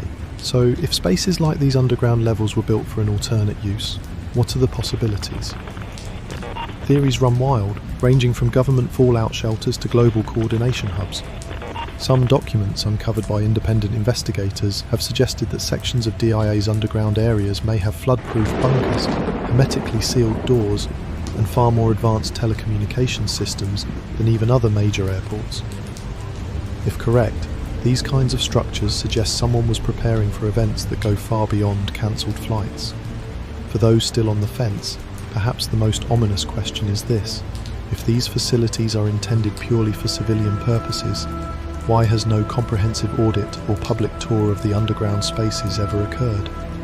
Most public use buildings of this scale provide clear transparency on aspects of their construction, yet the airport's buried infrastructure remains a matter of vague speculation. All the theories, the suspicions, and the questions seem to point in one direction. Something more significant could be hidden beneath Denver International. What's unique about the airport's mystique compared to other controversial sites is this sense of duality. On its surface, it's alive with ordinary travellers, usual airport sounds, and the chaos of departures and arrivals. Yet below, according to some, exists a dramatically different and far quieter world. Could this extend to unrecorded plans tied to global strategies? That's the part that deepens these unanswered questions. Not just what's below, but why it echoes patterns seen in other rumoured elite strongholds. Of course, all of this leaves the most intriguing enigma dangling. If these multi-level facilities really are part of something grander, why here? Why Denver? And why an airport in the middle of farmland, far away from city districts where the convenience of an airport might make more sense? There's something about its geography and location that makes theorists pause. More on that next. Why was this exact spot chosen, seemingly tucked away, yet poised to become one of the busiest travel hubs in the world? And what might its ties to nearby Cheyenne Mountain, NORAD, and military coordination signal? Why would an airport the size of Denver International, with its 16,000 acres of sprawling runways and facilities, be built so far from the city centre? Even more curious, why replace the conveniently located Stapleton Airport, which was less than 10 miles from downtown Denver? On paper, DIA's placement seemed less logical than it was puzzling. It wasn't just about moving out of an urban area. The location was remote, surrounded by open farmland, requiring new roads, utilities, and massive infrastructure to support its operations. The choice to build so far away immediately raised questions, and it's only fed into the theories about what this site might truly represent. To understand the confusion, let's go back to Stapleton. Before its closure, the smaller airport functioned perfectly well for Denver's population of the time. Expansion could have accommodated rising demand, and plenty of experts agreed it was logistically viable to upgrade the existing location rather than start from scratch. But DIA wasn't just a relocation, it was a reinvention. Its placement in an isolated area roughly 25 miles from the city centre wasn't mere coincidence, according to some theorists. This remoteness, they argue, was a strategic decision. And it wasn't just about aviation. A key detail that often gets overlooked is DIA's proximity to Cheyenne Mountain and the NORAD Command Center. NORAD, based deep within Cheyenne Mountain in neighboring Colorado Springs, has long been a linchpin of the US military. Buried under nearly 2,000 feet of solid granite, NORAD was designed to withstand nuclear blasts and serve as a secure facility for monitoring threats, gathering intelligence, and coordinating defenses. It operates with layers of redundancies, shielded communications, and self-sustaining infrastructure. From its construction during the Cold War to its ongoing role today, NORAD has represented the ultimate example of underground security. Denver International Airport, by comparison, sits roughly 100 miles away, not close enough to seem connected at first glance, but, as some have suggested, close enough for a tunnel system to make sense. Here's where the theories grow. Multiple accounts claim that secret tunnels could extend from DIA directly to Cheyenne Mountain. Such tunnels, if they exist, would allow for secure and rapid movement between the two sites, bypassing surface travel risks entirely. In the event of a crisis, this hypothetical connection could play a critical role in relocating key individuals to safety, particularly when time is at a premium. The logistics of executing such a project are staggering, given the distance and terrain, but similar large-scale underground systems have existed before. Take, for example, subway-sized tunnels built beneath London during World War II, or the United States' elaborate missile silo networks in the Midwest during the Cold War. The technology to build these things isn't science fiction. It's engineering, and its history suggests that it's very possible DIA might fit into a comparable system. Another element often cited by supporters of the theory is the land itself. The area surrounding DIA is geologically stable. Compared to other parts of Colorado, which are prone to occasional earthquakes or shifting formations, this patch of plains provides a solid foundation for deep excavation. Engineers have long favoured such locations when constructing subterranean facilities, as they reduce risks of structural failures over time. Given DIA's rumoured multiple underground levels, geological stability would have been a critical factor in choosing this location. If, as some claim, these layers were designed as bunkers, continuity of government facilities, or even elite survival shelters, stability would have been non-negotiable. But let's not overlook geography's other significant advantage: accessibility. The IA's layout places it in a highly strategic position. Situated near the centre of the US, the airport operates as a vital hub for connecting flights, making it one of the busiest airports in the country. This centrality isn't just logistical, it's potentially symbolic. If you were planning a coordinated network of underground bases positioned across the United States, you'd want hubs in strategic spaces, and DIA's location lends itself to the idea of connectivity. Maybe it's not just a civilian airport, maybe it's part of something much larger. Critics who dismiss these ideas argue that DIA's location can be explained without invoking conspiracies. They point to the need for room to expand. Stapleton was landlocked, surrounded by housing developments and busy city blocks. Building a new airport in Denver's outskirts allowed for an ambitious scale and reduced the risk of noise pollution complaints from nearby residents.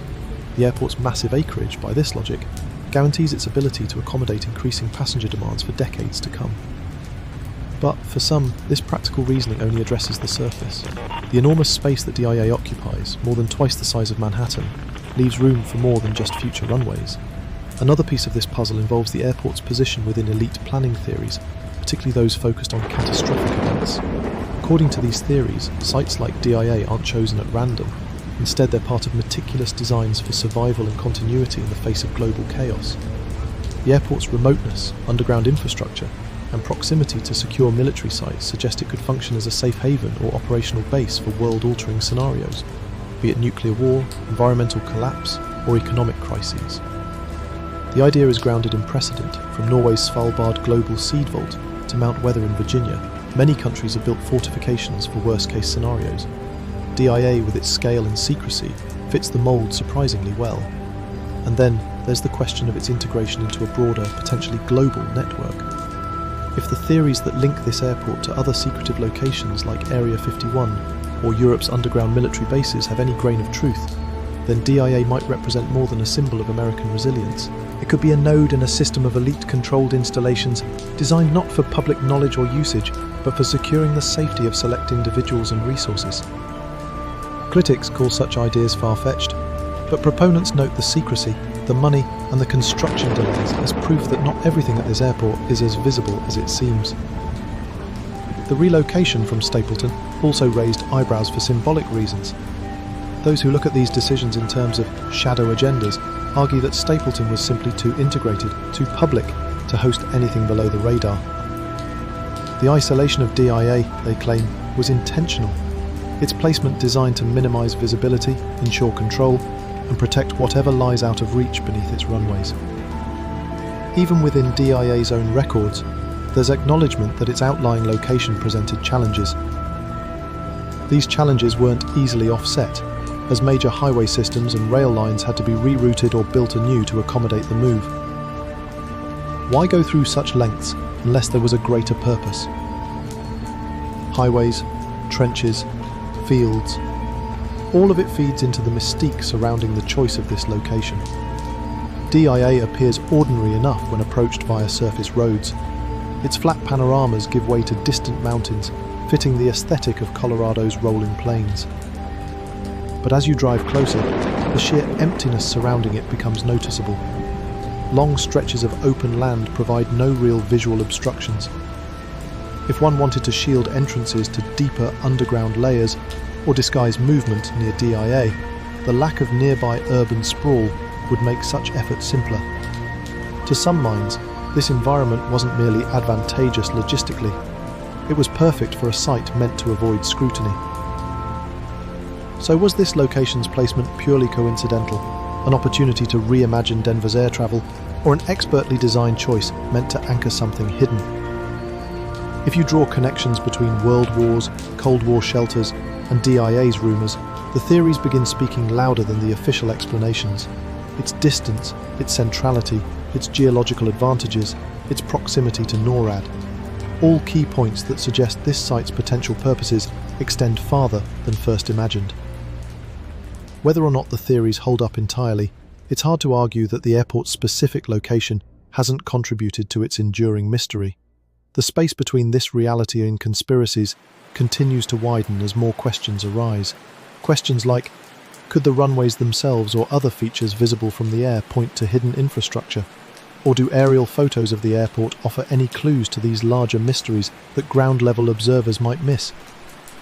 Perhaps the real answers aren't in the wheat fields surrounding the airport's edges, but in what those stretches of land are shielding. To explore that further, it helps to look from a different angle, above, because what's visible only from an aerial perspective adds yet another layer to Denver International Airport's puzzle.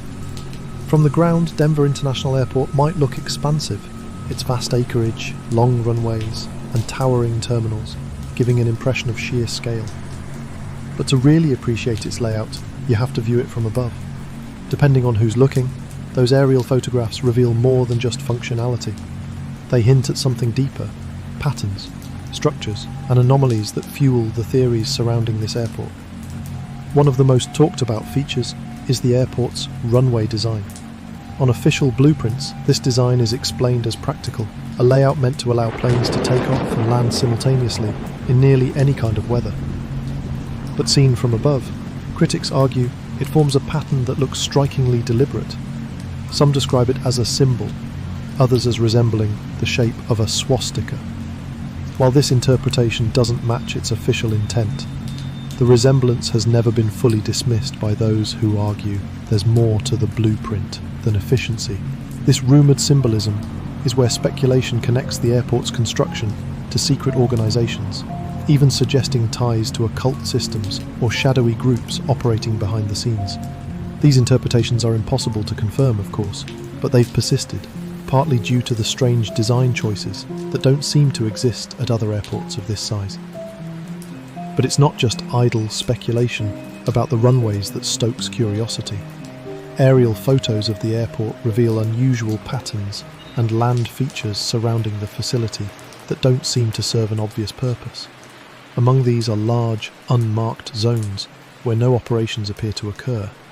They show up as fields of asphalt or clusters of concrete distanced from the main terminals and runways, with no clear explanation for what they are meant to accommodate. Official records don't provide details about these areas, leading theorists to suggest they may mark the entrances to deeper underground infrastructure. Hidden doors, similar to those reported inside the airport itself, are speculated to exist somewhere along the outer borders, disguised by intentional landscaping or unassuming covers. It's this combination of the visible and the unexplained that makes the airport feel so ripe with intrigue when viewed from above. Adding to this, rumours have spread that satellite imagery of Denver International Airport has been altered or blurred in certain areas over the years. Critics point to this as evidence that parts of the airport are meant to remain hidden, even from oversight agencies or researchers. Whether caused by mundane clerical issues, technological limitations, or an intentional effort remains unknown. What is clear, however, is that these supposed edits reinforce the idea of secrecy surrounding the airport's purpose, adding yet another layer to a site already rife with unanswered questions. Theories connecting the aerial view of DIA to hidden global agendas often begin with questions about its size. On paper, Denver International is already a mammoth airport, the second largest in the world by land area. It covers approximately 33,500 acres, dwarfing other international hubs which handle similar passenger flow. From the air, the vast stretches of space seem to make even less sense when contrasted with how much of it actually appears to be used for operations.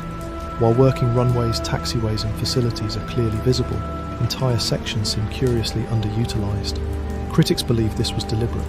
If the airport was designed as a hub for underground operations, as some claim, then much of its unused surface space could serve as camouflage for entrances, ventilation systems, or escape routes. When combined with reports of inaccessible underground tunnels discovered during routine maintenance work, it makes these gaps in the infrastructure's public explanation harder to ignore. Satellite imaging and map data sometimes reveal another strange feature: the expansive buffer zone that encircles the airport. The open farmland and rolling plains stretch on for miles, with few nearby structures or urban development zones reaching its edge.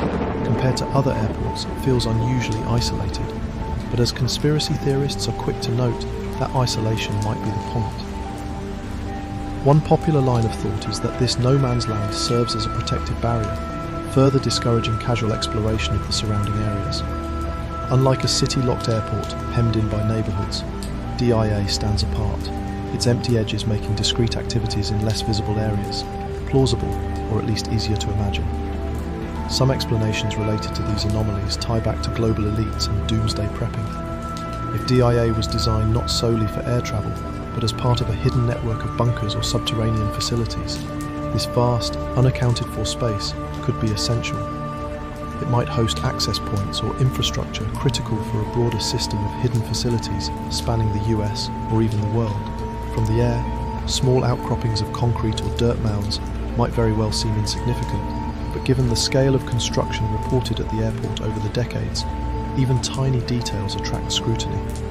Looking at aerial maps with this perspective in mind reshapes even the airport's most mundane features into potential evidence of something covert.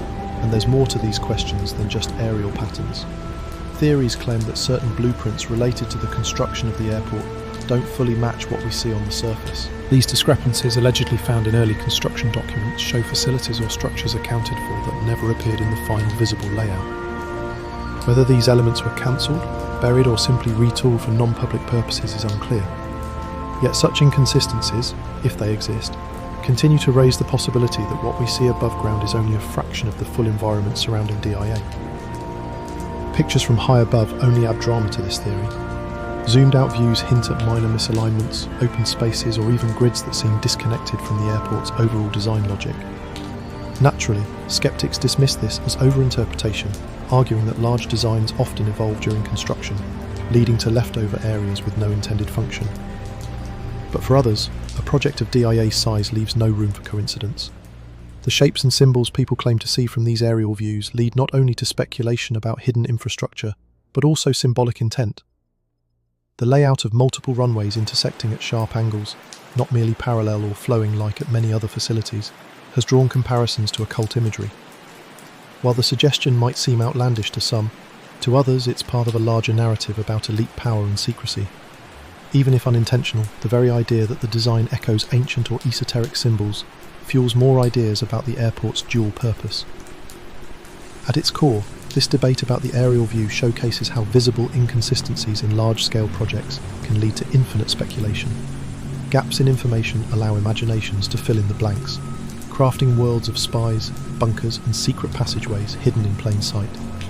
And those who study aerial images of DIA in detail find it increasingly difficult to ignore the idea that such empty spaces, or unexplained patterns, could hide infrastructures completely detached from civilian use.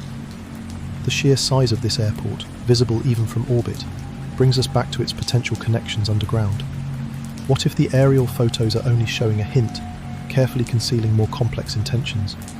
Officially, nothing of note lies beyond its airstrips, cargo bays, and passenger terminals. But unofficially, there's always been a fascination with what lies below, even outside these boundaries. Could some of these odd areas indeed mark secret facilities, entryways, or supporting mechanical systems that reach deep under the surface?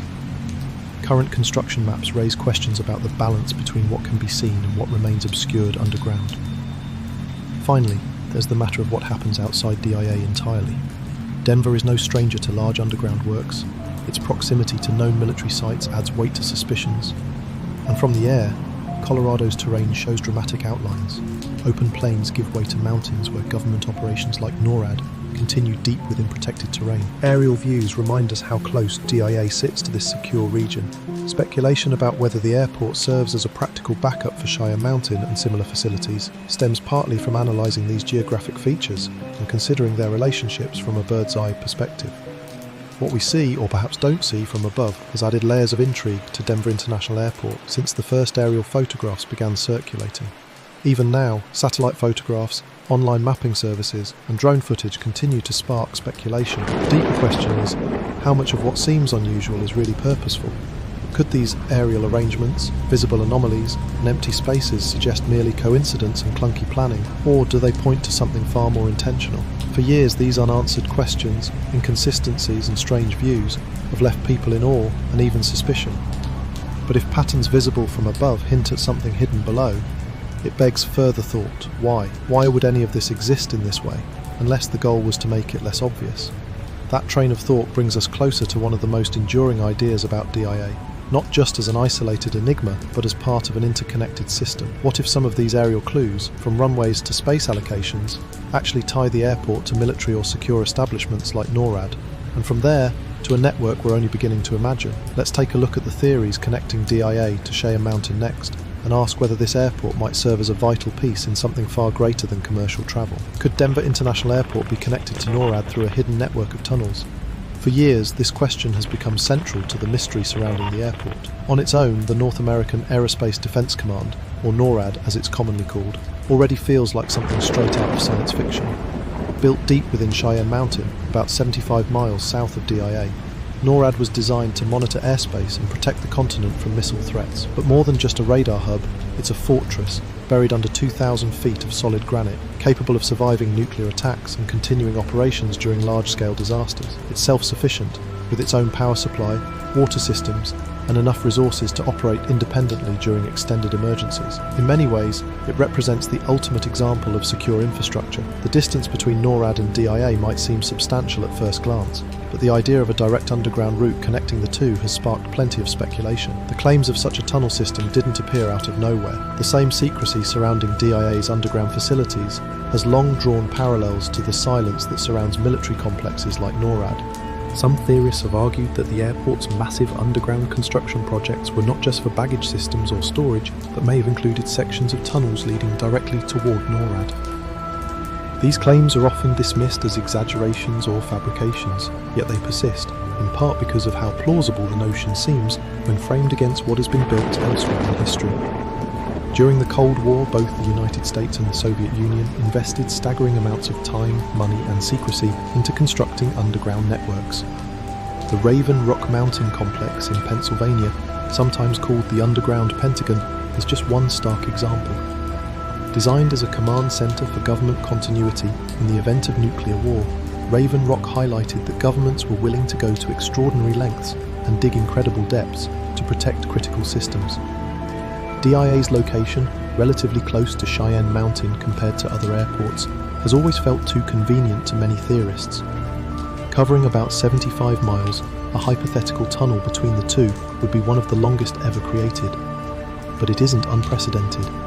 Major infrastructure projects in the past, like the channel connecting England and France, have proven that large-scale tunneling is possible with the right resources and expertise.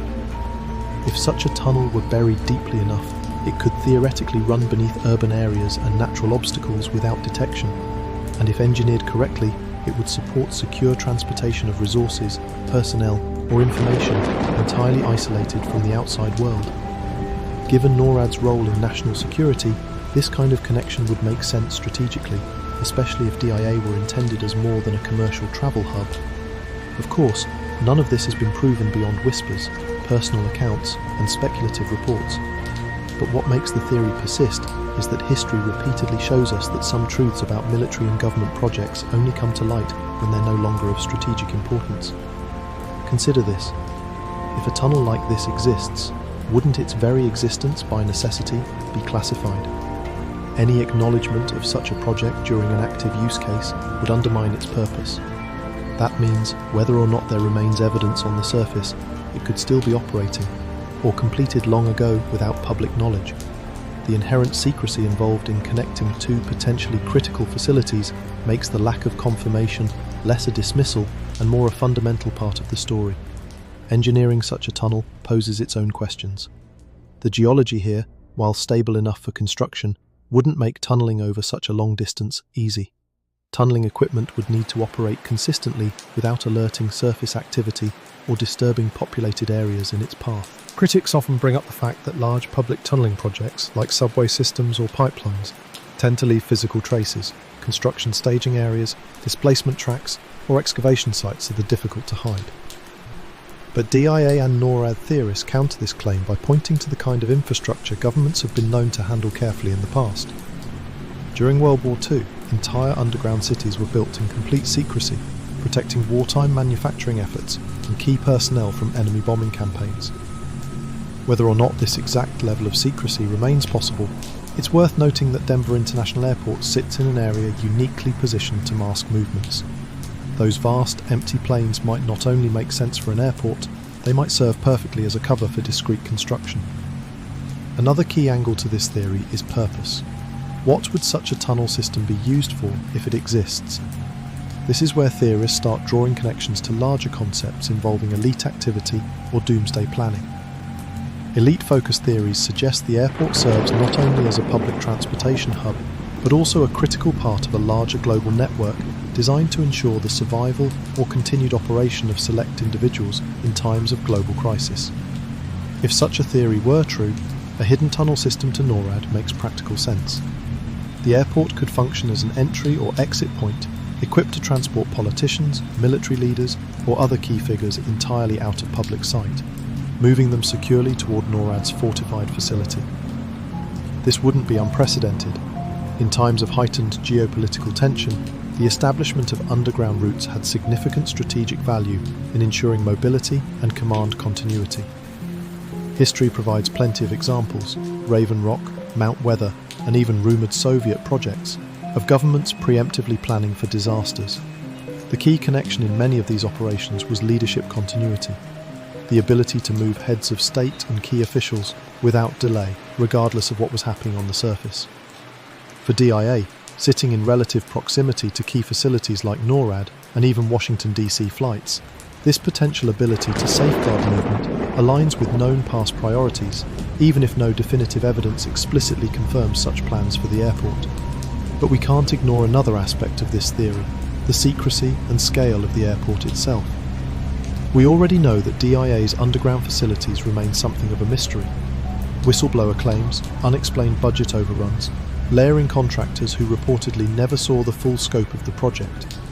It doesn't take a stretch of imagination to wonder if some of these decisions were tied to expanding the airport's role in a larger, hidden network. Tying DIA to NORAD through underground tunnels only further amplifies these possibilities, and, as theorists point out, if such a system were truly operational, the scale and secrecy would explain why DIA was built where it was in the first place. Critics argue that DIA's current location doesn't make sense for an airport, but for something more covert? The isolated spot and geological consistency suddenly feel appropriate. Of course, skeptics dismiss this claim, citing the engineering hurdles, costs, construction times, and physical limitations of building such a connection. Environmental impact studies, permits, transportation of materials, all these factors would seemingly leave telltale traces, but the lack of transparency around DIA's more unusual features gives theorists room for doubt. Why was a project that officially serves the public buried in secrecy, under layers of unneeded extravagance?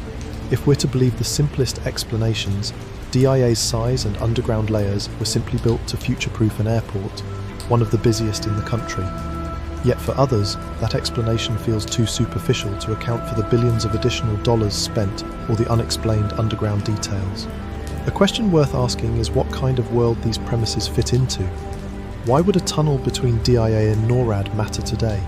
Connections are often drawn between the airport and broader elite planning theories, particularly ones focused on catastrophic global shifts. The airport's unusual artwork, its inclusion in the persistent hidden messages narrative, and its proximity to NORAD embed it into larger concerns that suggest preparations for once-in-a-lifetime disasters. And while all of this remains speculation, it raises an important question about the scale of these theories. DIA isn't talked about as just a potential outlier. It's suggested to be only one part of something much larger. But what if there is no tunnel? What if these ideas don't relate to moving people or emergency operations? The theories suggest something technologically significant could still exist at NORAD. Many of these ideas stretch into even stranger possibilities, implicating DIA as a point of access to deep secretive government research projects, or even entirely new forms of warfare readiness hidden from surface level. The distortion of possibilities here makes separating fact from fiction next to impossible.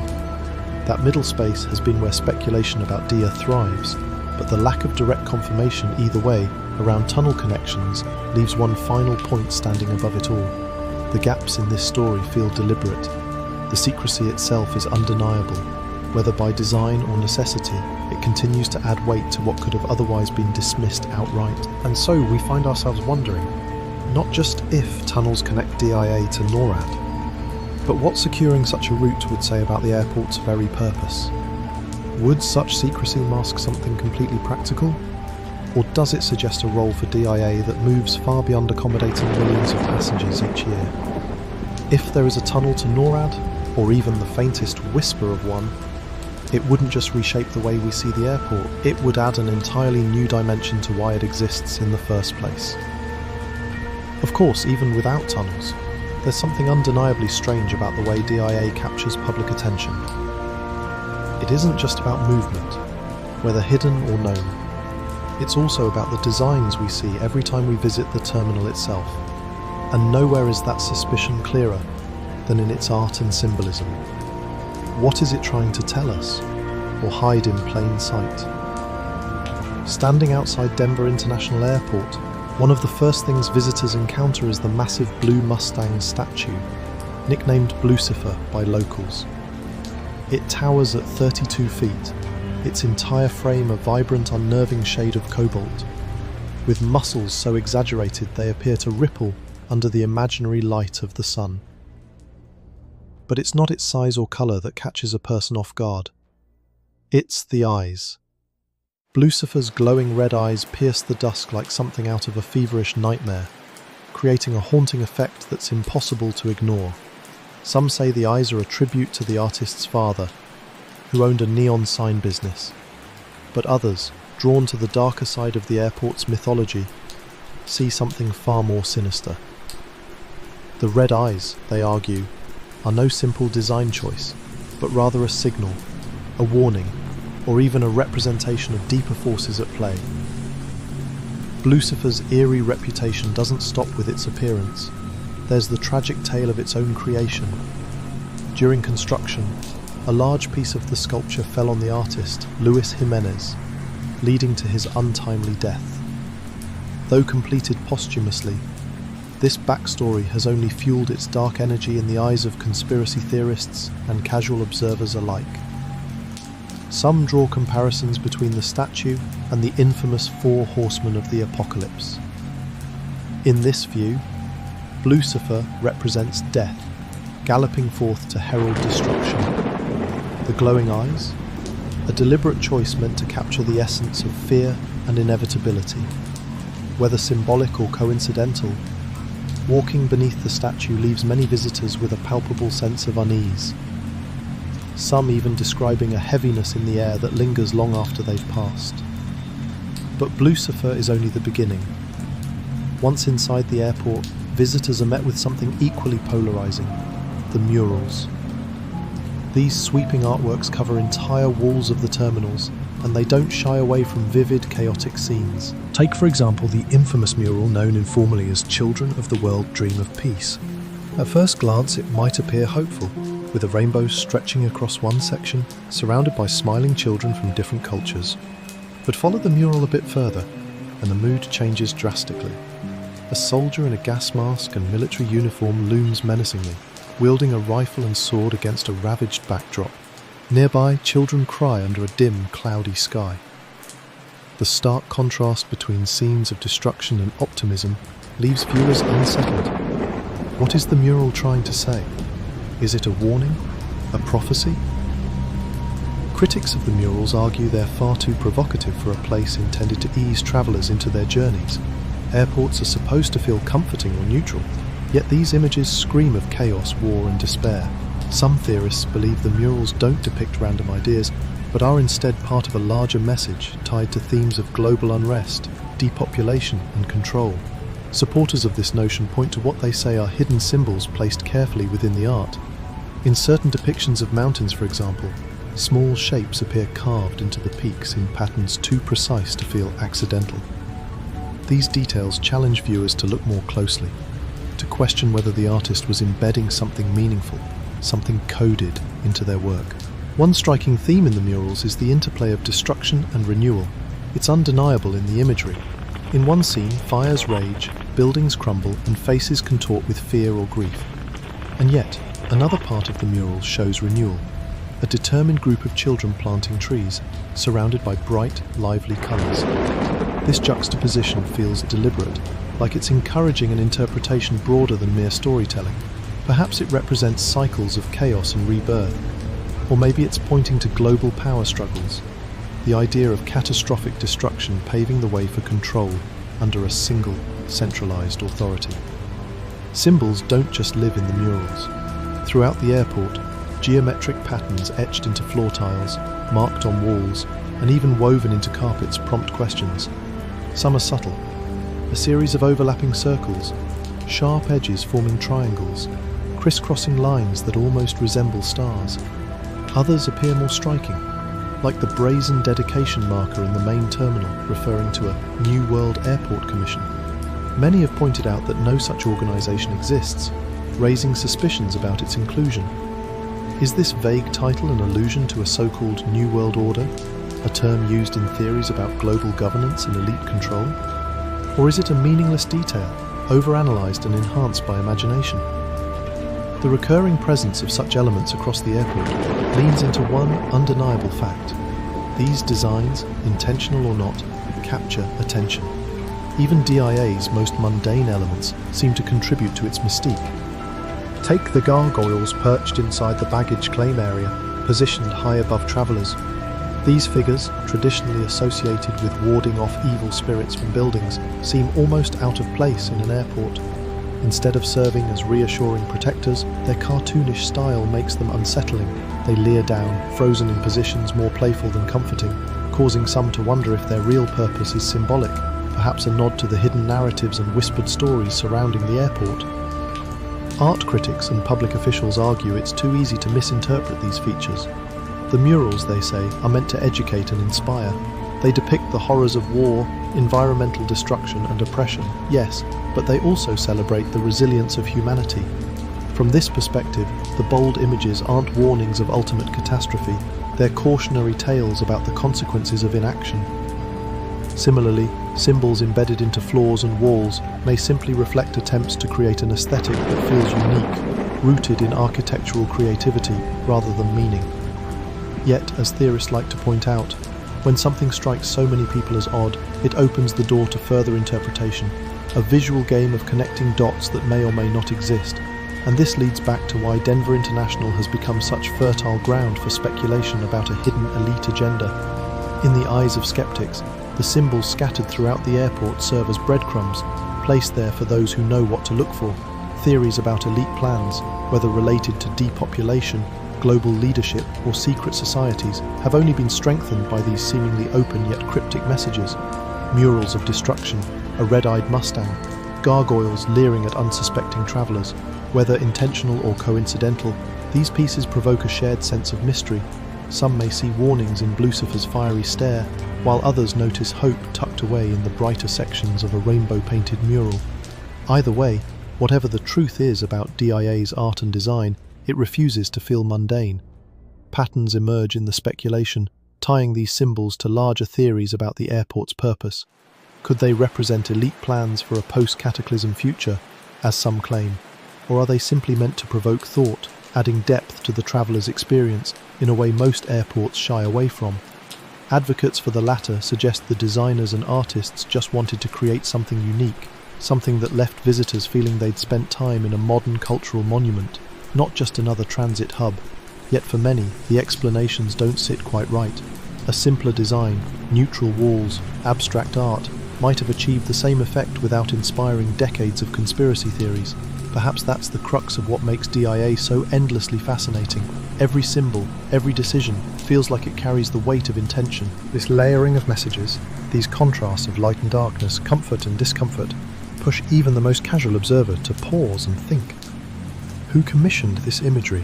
What guided the creative choices, and why would an airport, the one type of space where people are often in a rush, emphasize such thought-provoking designs? The reaction DIA provokes in travellers from curiosity to outright suspicion only reinforces the idea that its ordinary explanations are far from ordinary at all. As we explore these symbols and themes, they leave us with more questions than answers. Why embed so much complexity? Too much, it seems, for an airport lobby. Could the art and architecture be meant to communicate something quietly, hidden despite standing directly in front of us? Theories are eager to connect DIA to broader narratives, and these designs feel like another reminder that the airport keeps challenging us to look beyond what we're supposed to accept at face value. But this line of thinking doesn't end with a single airport. One haunting question remains in the background, whispered in theories around the world. Is Denver International Airport just one piece in a larger picture? If its art, architecture and design form a language, is it speaking only about itself? Or does it suggest its place in a global network of sites tied together not by coincidence, but by design? Could Denver International Airport be just one piece of a puzzle far larger than we can see?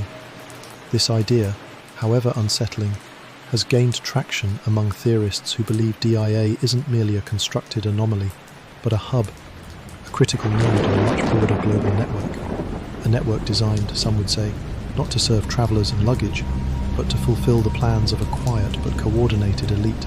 The signs, they claim, are all there. The unusual construction, the baffling cost overruns, the deeply suspicious underground infrastructure. But the real intrigue begins when you place DIA in a global context and ask, what other sites share its strange characteristics, and what could all of this mean?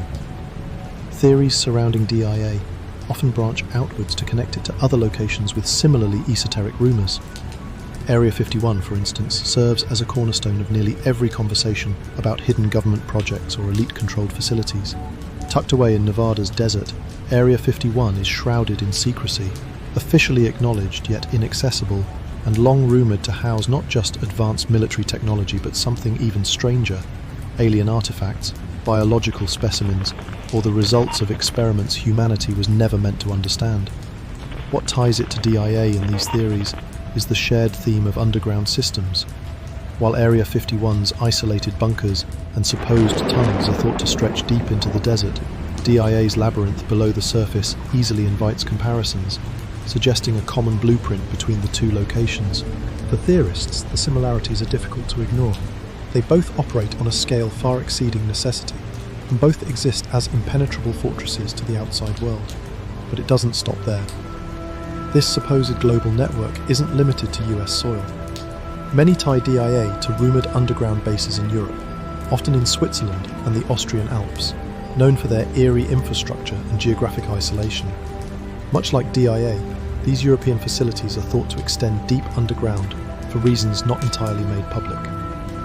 What unites these sites in theory are the repeated hallmarks: massive construction budgets that baffle practicality, layers of subterranean spaces closed off to civilian access, and whispers of secret planning focused on continuity of power should the unthinkable happen. It draws a striking pattern, a network of locations hidden in plain view, yet connected through symbolism, secrecy, and unusual features.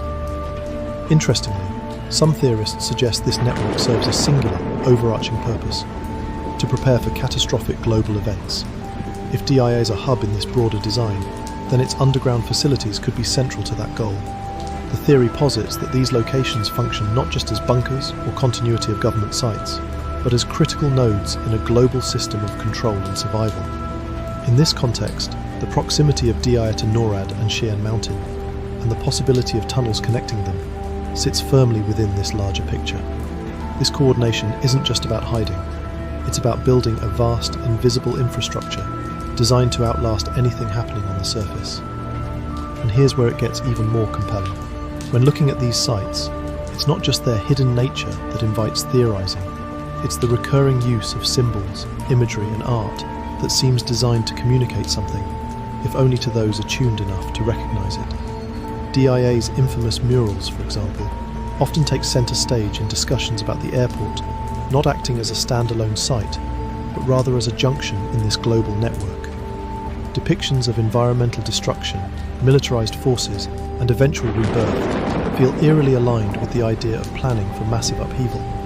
It's as though they tell a part of a story, one that reflects global challenges and the calculated preservation of certain elements amid the chaos. What makes DIA unique is that these symbols don't sit quietly in the background. They dominate the foreground, commanding attention and inviting interpretation. Could they be part of a larger narrative, echoed across other sites? This ties back to another unifying feature of this supposed network: extensive underground facilities. One key claim linking these locations is their construction far beyond civilian needs. At DI, the additional underground layers seem excessive for a commercial airport, equal to, if not exceeding, the scale of known military bunkers designed for apocalyptic scenarios. In Europe, similar facilities, some near transportation hubs or atop remote mountains, have also been described as overbuilt for their function. If these were part of a network, Their size and secrecy could suggest preparation for a world where only a select few can retreat underground, away from environmental collapse, war, or other cataclysmic events. Some even argue the network could operate globally, forming strategically placed strongholds to maintain power when surface systems fall apart. Bridging geography with purpose, theorists often speculate about how such a network could even function. If tunnels and underground communications systems connect these locations, they wouldn't just exist as isolated command centers. Instead, the network might act as a web, able to coordinate movements, data, and decision-making across continents. In this version of events, Denver International Airport, located near the geographic center of the US, becomes not just practical but symbolic. Its location as a flight hub could reflect larger patterns of global design, and when paired with proximity to NORAD, it creates the image of a facility operating with dual purposes, one designed for the public, and another concealed purpose serving the few. People who dismiss these ideas often point to how speculative they are, but defenders of the theory suggest overlooked precedents in history. During the Cold War, massive amounts of resources were poured into classified projects to create fortified, self-contained structures across the US and abroad. Projects like Mount Weather, Raven Rock, and others highlight how much effort goes unseen and how much could still be hidden today.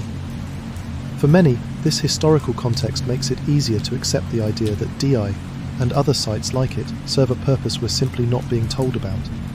After all, if continuity of government facilities could exist in the mid-20th century, why wouldn't they continue to expand in the 21st? And then there's the question of who might control such a network.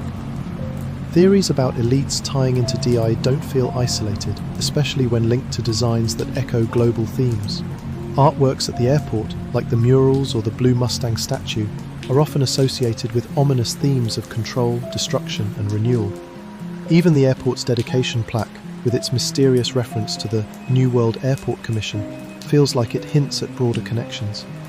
These clues, if they are indeed intentional, raise questions about what level of planning went into DIA and similarly suspicious sites. If DIA functions as part of a global system, the ultimate question is, for what purpose? For theorists, the answer seems obvious: to maintain dominance. This idea, while speculative, frames DIA as part of a secure infrastructure related to elite survival and control. Emerging from this picture is the belief that DIA, along with other locations, is tied to themes of global depopulation or societal reset. These theories often point back to the idea that major facilities like DIA aren't just preparing for disaster, but actively designed to reposition power afterward, creating a new order where the survivors rebuild in their image, far removed from the everyday individuals left to contend with collapse above ground. One final detail to consider is the role of redundancy in this network. If these sites are interconnected, theorists speculate that each would have overlapping functions to ensure resilience in the face of a wide range of catastrophes. In this sense, DIA's rumoured bunkers wouldn't just serve as safety zones, they'd be communication and coordination hubs, acting as a nerve centre in a much larger system. Connecting DIA to locations as varied as NORAD or Area 51 highlights the depth of this potential network. Globally, bases in distant regions like Switzerland might operate in tandem, ensuring that no one facility is indispensable, no region left unprepared. Incorporating such theories into discussions about Denver International Airport adds a different perspective to its already mysterious reputation. What if the airport really is the front door to something larger? What if its murals, odd designs, and underground layers are all chapters in a broader story, one unfolding across borders and beneath surfaces? The scale of these questions makes it obvious why DIA has become such an enduring topic. It's not just an airport in the middle of Colorado, it's part of a much larger question about what's possible, both in infrastructure and intent. Of course, talking about a global network raises even further questions about the nature of some of these sites. If they're deeply interconnected, could their purpose extend beyond protecting people? Some theorists go a step further, suggesting that these places are hiding more than just preparations for an uncertain future. Whether it's strange experiments, technologies far beyond our understanding, or even contact with something otherworldly, the possibilities expand when secrecy meets suspicion. After all, if DIA is hiding one piece of a larger puzzle, the question remains, what otherworldly theories could stretch deep into its interconnected spaces? Could this network guard deeper, darker secrets than humanity is prepared to accept? Could the sprawling tunnels beneath Denver International Airport hold something far more otherworldly than we've ever considered? Among the multitude of theories surrounding DIA, the idea that it could be a hub for alien experiments or even interdimensional research stands out as one of the most provocative. While many dismiss the artwork as symbolic or imaginative, others see it as a possible nod towards scientific experimentation happening far out of public view. One theory in particular goes so far as to suggest that the large underground spaces could house equipment capable of manipulating matter or opening gateways to other dimensions. It's the kind of idea that feels pulled from a blockbuster movie, but it resonates strongly with those convinced the elite's plan in ways most of us can't begin to fathom. Stories about strange occurrences inside the airport feed into these more speculative ideas. Some eyewitness accounts include claims of unusual noises emanating from closed-off areas, described as mechanical groaning or rhythmic vibrations that sound unnatural. Airport staff deny the existence of any such disturbances, blaming standard operations like HVAC systems or construction, yet these noises have become part of the folklore. Travellers passing near restricted sections occasionally report feeling a faint hum or an inexplicable sense of unease. While these could easily be attributed to the suggestibility of a space shrouded in mystery, they continue to fuel imagination about just what might be hiding underground. But the theories don't stop with aliens. The more elaborate speculations tie these ideas to interdimensional experiments, testing the folds of reality itself. While interdimensional research seems like an idea confined to theoretical physics, rumours persist that experiments focused on dimensional travel are being carried out in places the public isn't permitted to know about. For the theorists, DIA represents one such place. Its size and secrecy, combined with its extraordinary underground facilities, lend a certain plausibility, at least in the minds of believers. Could it be possible that the tunnels house experiments involving energy manipulation, quantum fields, or attempts to pierce through realities? As far-fetched as it may sound, it's the lack of visible answers that keeps these theories alive. This brings up an important question. Why do theories about alien experiments and interdimensional research endure, especially around sites like DIA? Experts on conspiracy theories suggest that people gravitate towards such ideas because they tap into a sense of wonder or fear about the unknown. The very nature of the airport's design, with its symbolic murals and cryptic artwork, adds to the intrigue, suggesting a deeper, more hidden agenda, as one analysis points out. When secretive locations also feature outlandish or unexplained details, like murals filled with apocalyptic imagery or glowing red-eyed horse statues, speculation feels almost inevitable. Humanity has always been drawn to the mystery of what lies beyond, whether it takes the form of higher beings or realms we've yet to comprehend. Comparisons to other supposed alien-related sites help this theory gain traction. Area 51 is the easiest parallel, but places like Wright-Patterson Air Force Base in Ohio are also tied to decades of UFO stories, specifically involving alleged artifact recovery and analysis. Stories linking these bases to alien experimentation often go back as far as the 1940s, with DIA sometimes framed as their modern counterpart, a location more hidden in its purpose because of its civilian disguise. If secret experiments require new, larger-scale facilities to house projects that push the limits of current technology, could DIA's massive underground layers serve that function? The most outlandish claims, unsurprisingly, often come from self-identified whistleblowers. These sources are rarely able to back up their allegations with physical evidence, yet their stories bear striking similarities. One such account involved an alleged maintenance worker who claimed to have encountered an entire level of the airport that was off-limits to regular staff, filled with machinery and research equipment that didn't seem connected to any known purpose. They described surreal patterns carved into walls, like marks left behind by someone or something not quite cleared. According to their testimony, security escorted them off the floor before they could see anything else, leaving them unsettled about what might be taking place. Unverified though they are, these accounts add fuel to the speculation. Even skeptics admit that the consistency of such claims reflects the depth of fascination the airport has cultivated. Could people be projecting their imaginations onto the airport's already enigmatic design? Of course. But could it also be that whispers of alien involvement and interdimensional research persist because they're not entirely baseless? The lack of clarity, combined with the meticulous design of a space so deliberately mysterious, makes it impossible to entirely dismiss the possibility. Perhaps what makes this theory so captivating is how seamlessly it ties into humanity's broader obsessions. Aliens, interdimensional travel, and hidden government agendas are perennial ideas that cross cultures, media, and generations. The allure of answers we aren't meant to find, secrets guarded by the powerful under the guise of normalcy, feels tailor-made to a place like DIA. And because the airport exhibits so many strange features, from its underground spaces to its forbidding artwork, the idea that it could be hiding something extraterrestrial or transcendent feels oddly persuasive. But whether these ideas are rooted in reality, fantasy, or a combination of the two might not matter. At the end of the day, the persistent questions surrounding DIA reflect a larger human drive, the search for meaning in uncertainty. The airport has become a perfect storm of unanswered questions and speculative connections, lending an air of plausibility to even the strangest theories. What's buried beneath Denver International Airport may never fully be understood. Perhaps it's nothing more than over-budget construction plans gone awry, or perhaps it's the gateway to scientific advancements we can't yet comprehend. Either way, the fascination with the unknown, the idea that we aren't being shown the full truth, continues to keep theories of aliens and interdimensional portals alive. The reality, if there is one, might not even fit into terms we're capable of understanding.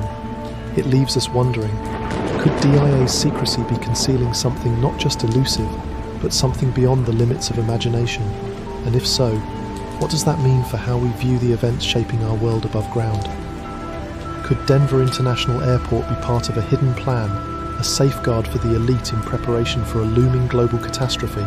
This theory has embedded itself deep into the airport's mythology, fueled by the sheer scale of its underground facilities, its proximity to military hubs like NORAD, and the mysterious symbolism scattered throughout the airport.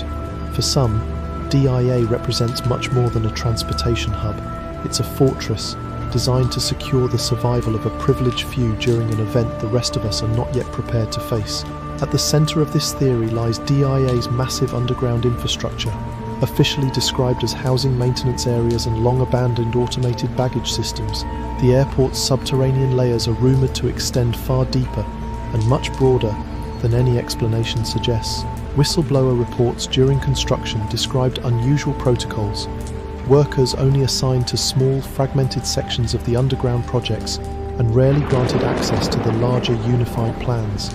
Some later speculated that these procedures weren't just an exercise in precision, but were deliberate efforts to ensure that no single team could understand the entirety of what was being built. Added to this, the enormous budget overruns during construction, climbing from an initial projection of $1.7 billion to a staggering $4.8 billion, have led theorists to ask whether the money funded far more than what was publicly acknowledged on the surface. DIA's proximity to NORAD and Cheyenne Mountain strengthens these suspicions. Cheyenne Mountain, sitting just over 75 miles from the airport itself, is one of the most secure military installations in the world. Designed to withstand nuclear attacks and host top-secret operations, it operates as a central command center for continental defense. Many theorists suggest that Denver International's location is no coincidence, hinting instead that the airport may serve as an access point for the elite, seamlessly connecting them to NORAD via supposed underground passages. Reports that construction teams may have been tasked with unknown tunneling projects only amplify these ideas. The region's reputation for secure, deeply buried infrastructure spanning government and military purposes alike fits snugly with the theory that DIA adds another layer to this secure network. This speculation grows even more pointed when paired with comparisons to other preparations made by elites across the globe. Consider the Svalbard Global Seed Vault in Norway, carved into a frozen mountainside to preserve genetic copies of the world's flora, or the luxury underground bunkers reported in places like New Zealand and Switzerland, designed as self-sustaining fortresses for those with the means to afford them. These sites highlight how dedicated certain groups are to ensuring survival during a potential global reset, whether caused by environmental disasters, pandemics, or some other catastrophe. Like those sites, DIA's immense infrastructure may not just be a coincidence of design, but a deliberate choice, built to function as a sanctuary during humanity's most desperate moments. For theorists, a particularly chilling detail is the rumoured dual purpose of such facilities. These preparations aren't just about survival, they suggest, but control. In a worst-case scenario, a total collapse of society due to war, climate disaster, or economic failure, the balance of power might shift entirely. In such a world, those who survive in these controlled facilities would have access to resources, technologies, and plans designed to rebuild civilization, but on what terms? The idea that select individuals or groups could emerge from such facilities with the power to reshape society fuels anxieties and distrust for those who believe they'd be left vulnerable in a catastrophic event. From this perspective, it's not hard to see why DIA, with its rumoured underground bunkers and connections to secure military sites, feels central to this imagined plan. The presence of ominous symbolism within the airport itself only deepens these theories. As we've discussed, the airport's murals display unsettling imagery, scenes of war, environmental collapse, and, eventually, rebirth. To some, these images are a direct signal of the elite's plans. The destruction might symbolise the catastrophic event itself, while the brighter, hopeful segments imply a controlled renewal, a dense metaphor for how they see society's future. The dedication plaque in the airport's Great Hall, which references an enigmatic New World Airport Commission, also serves as fuel for these ideas. While officials dismiss it as an in-joke among those involved in construction, others interpret this phrase as evidence of ties to a New World Order, a common theme in theories focused on global dominance and control. Then there's the infamous Blue Mustang statue, Lucifer, standing guard outside the airport. With its glowing red eyes and ominous posture, it feels less like public art and more like a deliberate symbol.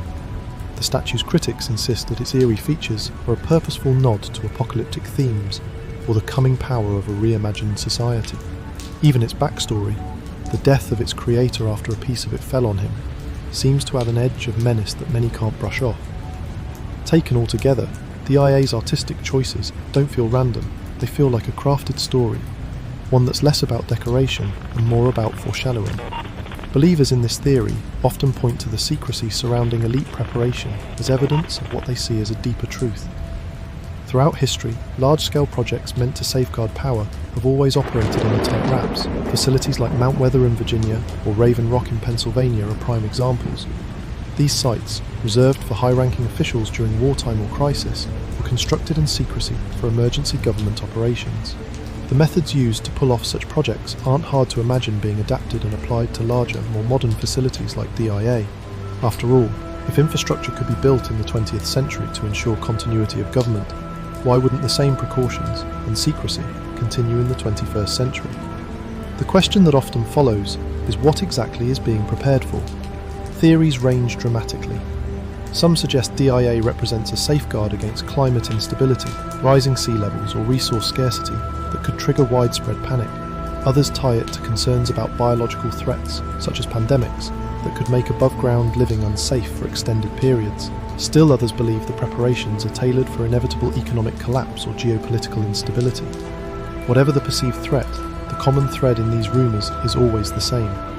The elite know something the rest of the population doesn't, and that secrecy, above all else, inspires public suspicion.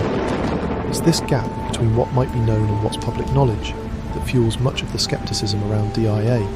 Even those who don't entirely subscribe to the theories can see how the lack of transparency raises questions. DIA's underground budget overruns and unexplained construction choices stand in stark contrast to its very public role as a commercial airport. What could justify the secrecy, the sheer scale of what lies beneath, other than a purpose that most of us aren't ready to hear? These doubts make DIA an enduring focal point for conversations about inequality and how resources in the future might be handled or hoarded. Perhaps the most compelling discussions aren't just about DIA, but how it fits into a global pattern. Seed vaults, bunkers, military installations. Individually, these elements seem disconnected, but collectively they point to an undeniable trend: preparation. Not for the everyday hiccups of society, but for something catastrophic. DIA adds to this narrative by operating on overlapping layers of function, an airport above and whispers of protection below. Whether these whispers are exaggerated or based on truths that have yet to emerge, the questions they spark are enough to sustain speculation. The details almost don't need to be confirmed, they simply need to be possible. What makes DIA's potential role in elite doomsday planning so fascinating is its duality. Unlike other secure facilities tucked away in remote deserts or hidden in icy mountain ranges, DIA exists in plain sight. Tens of millions of passengers pass through its terminals every year.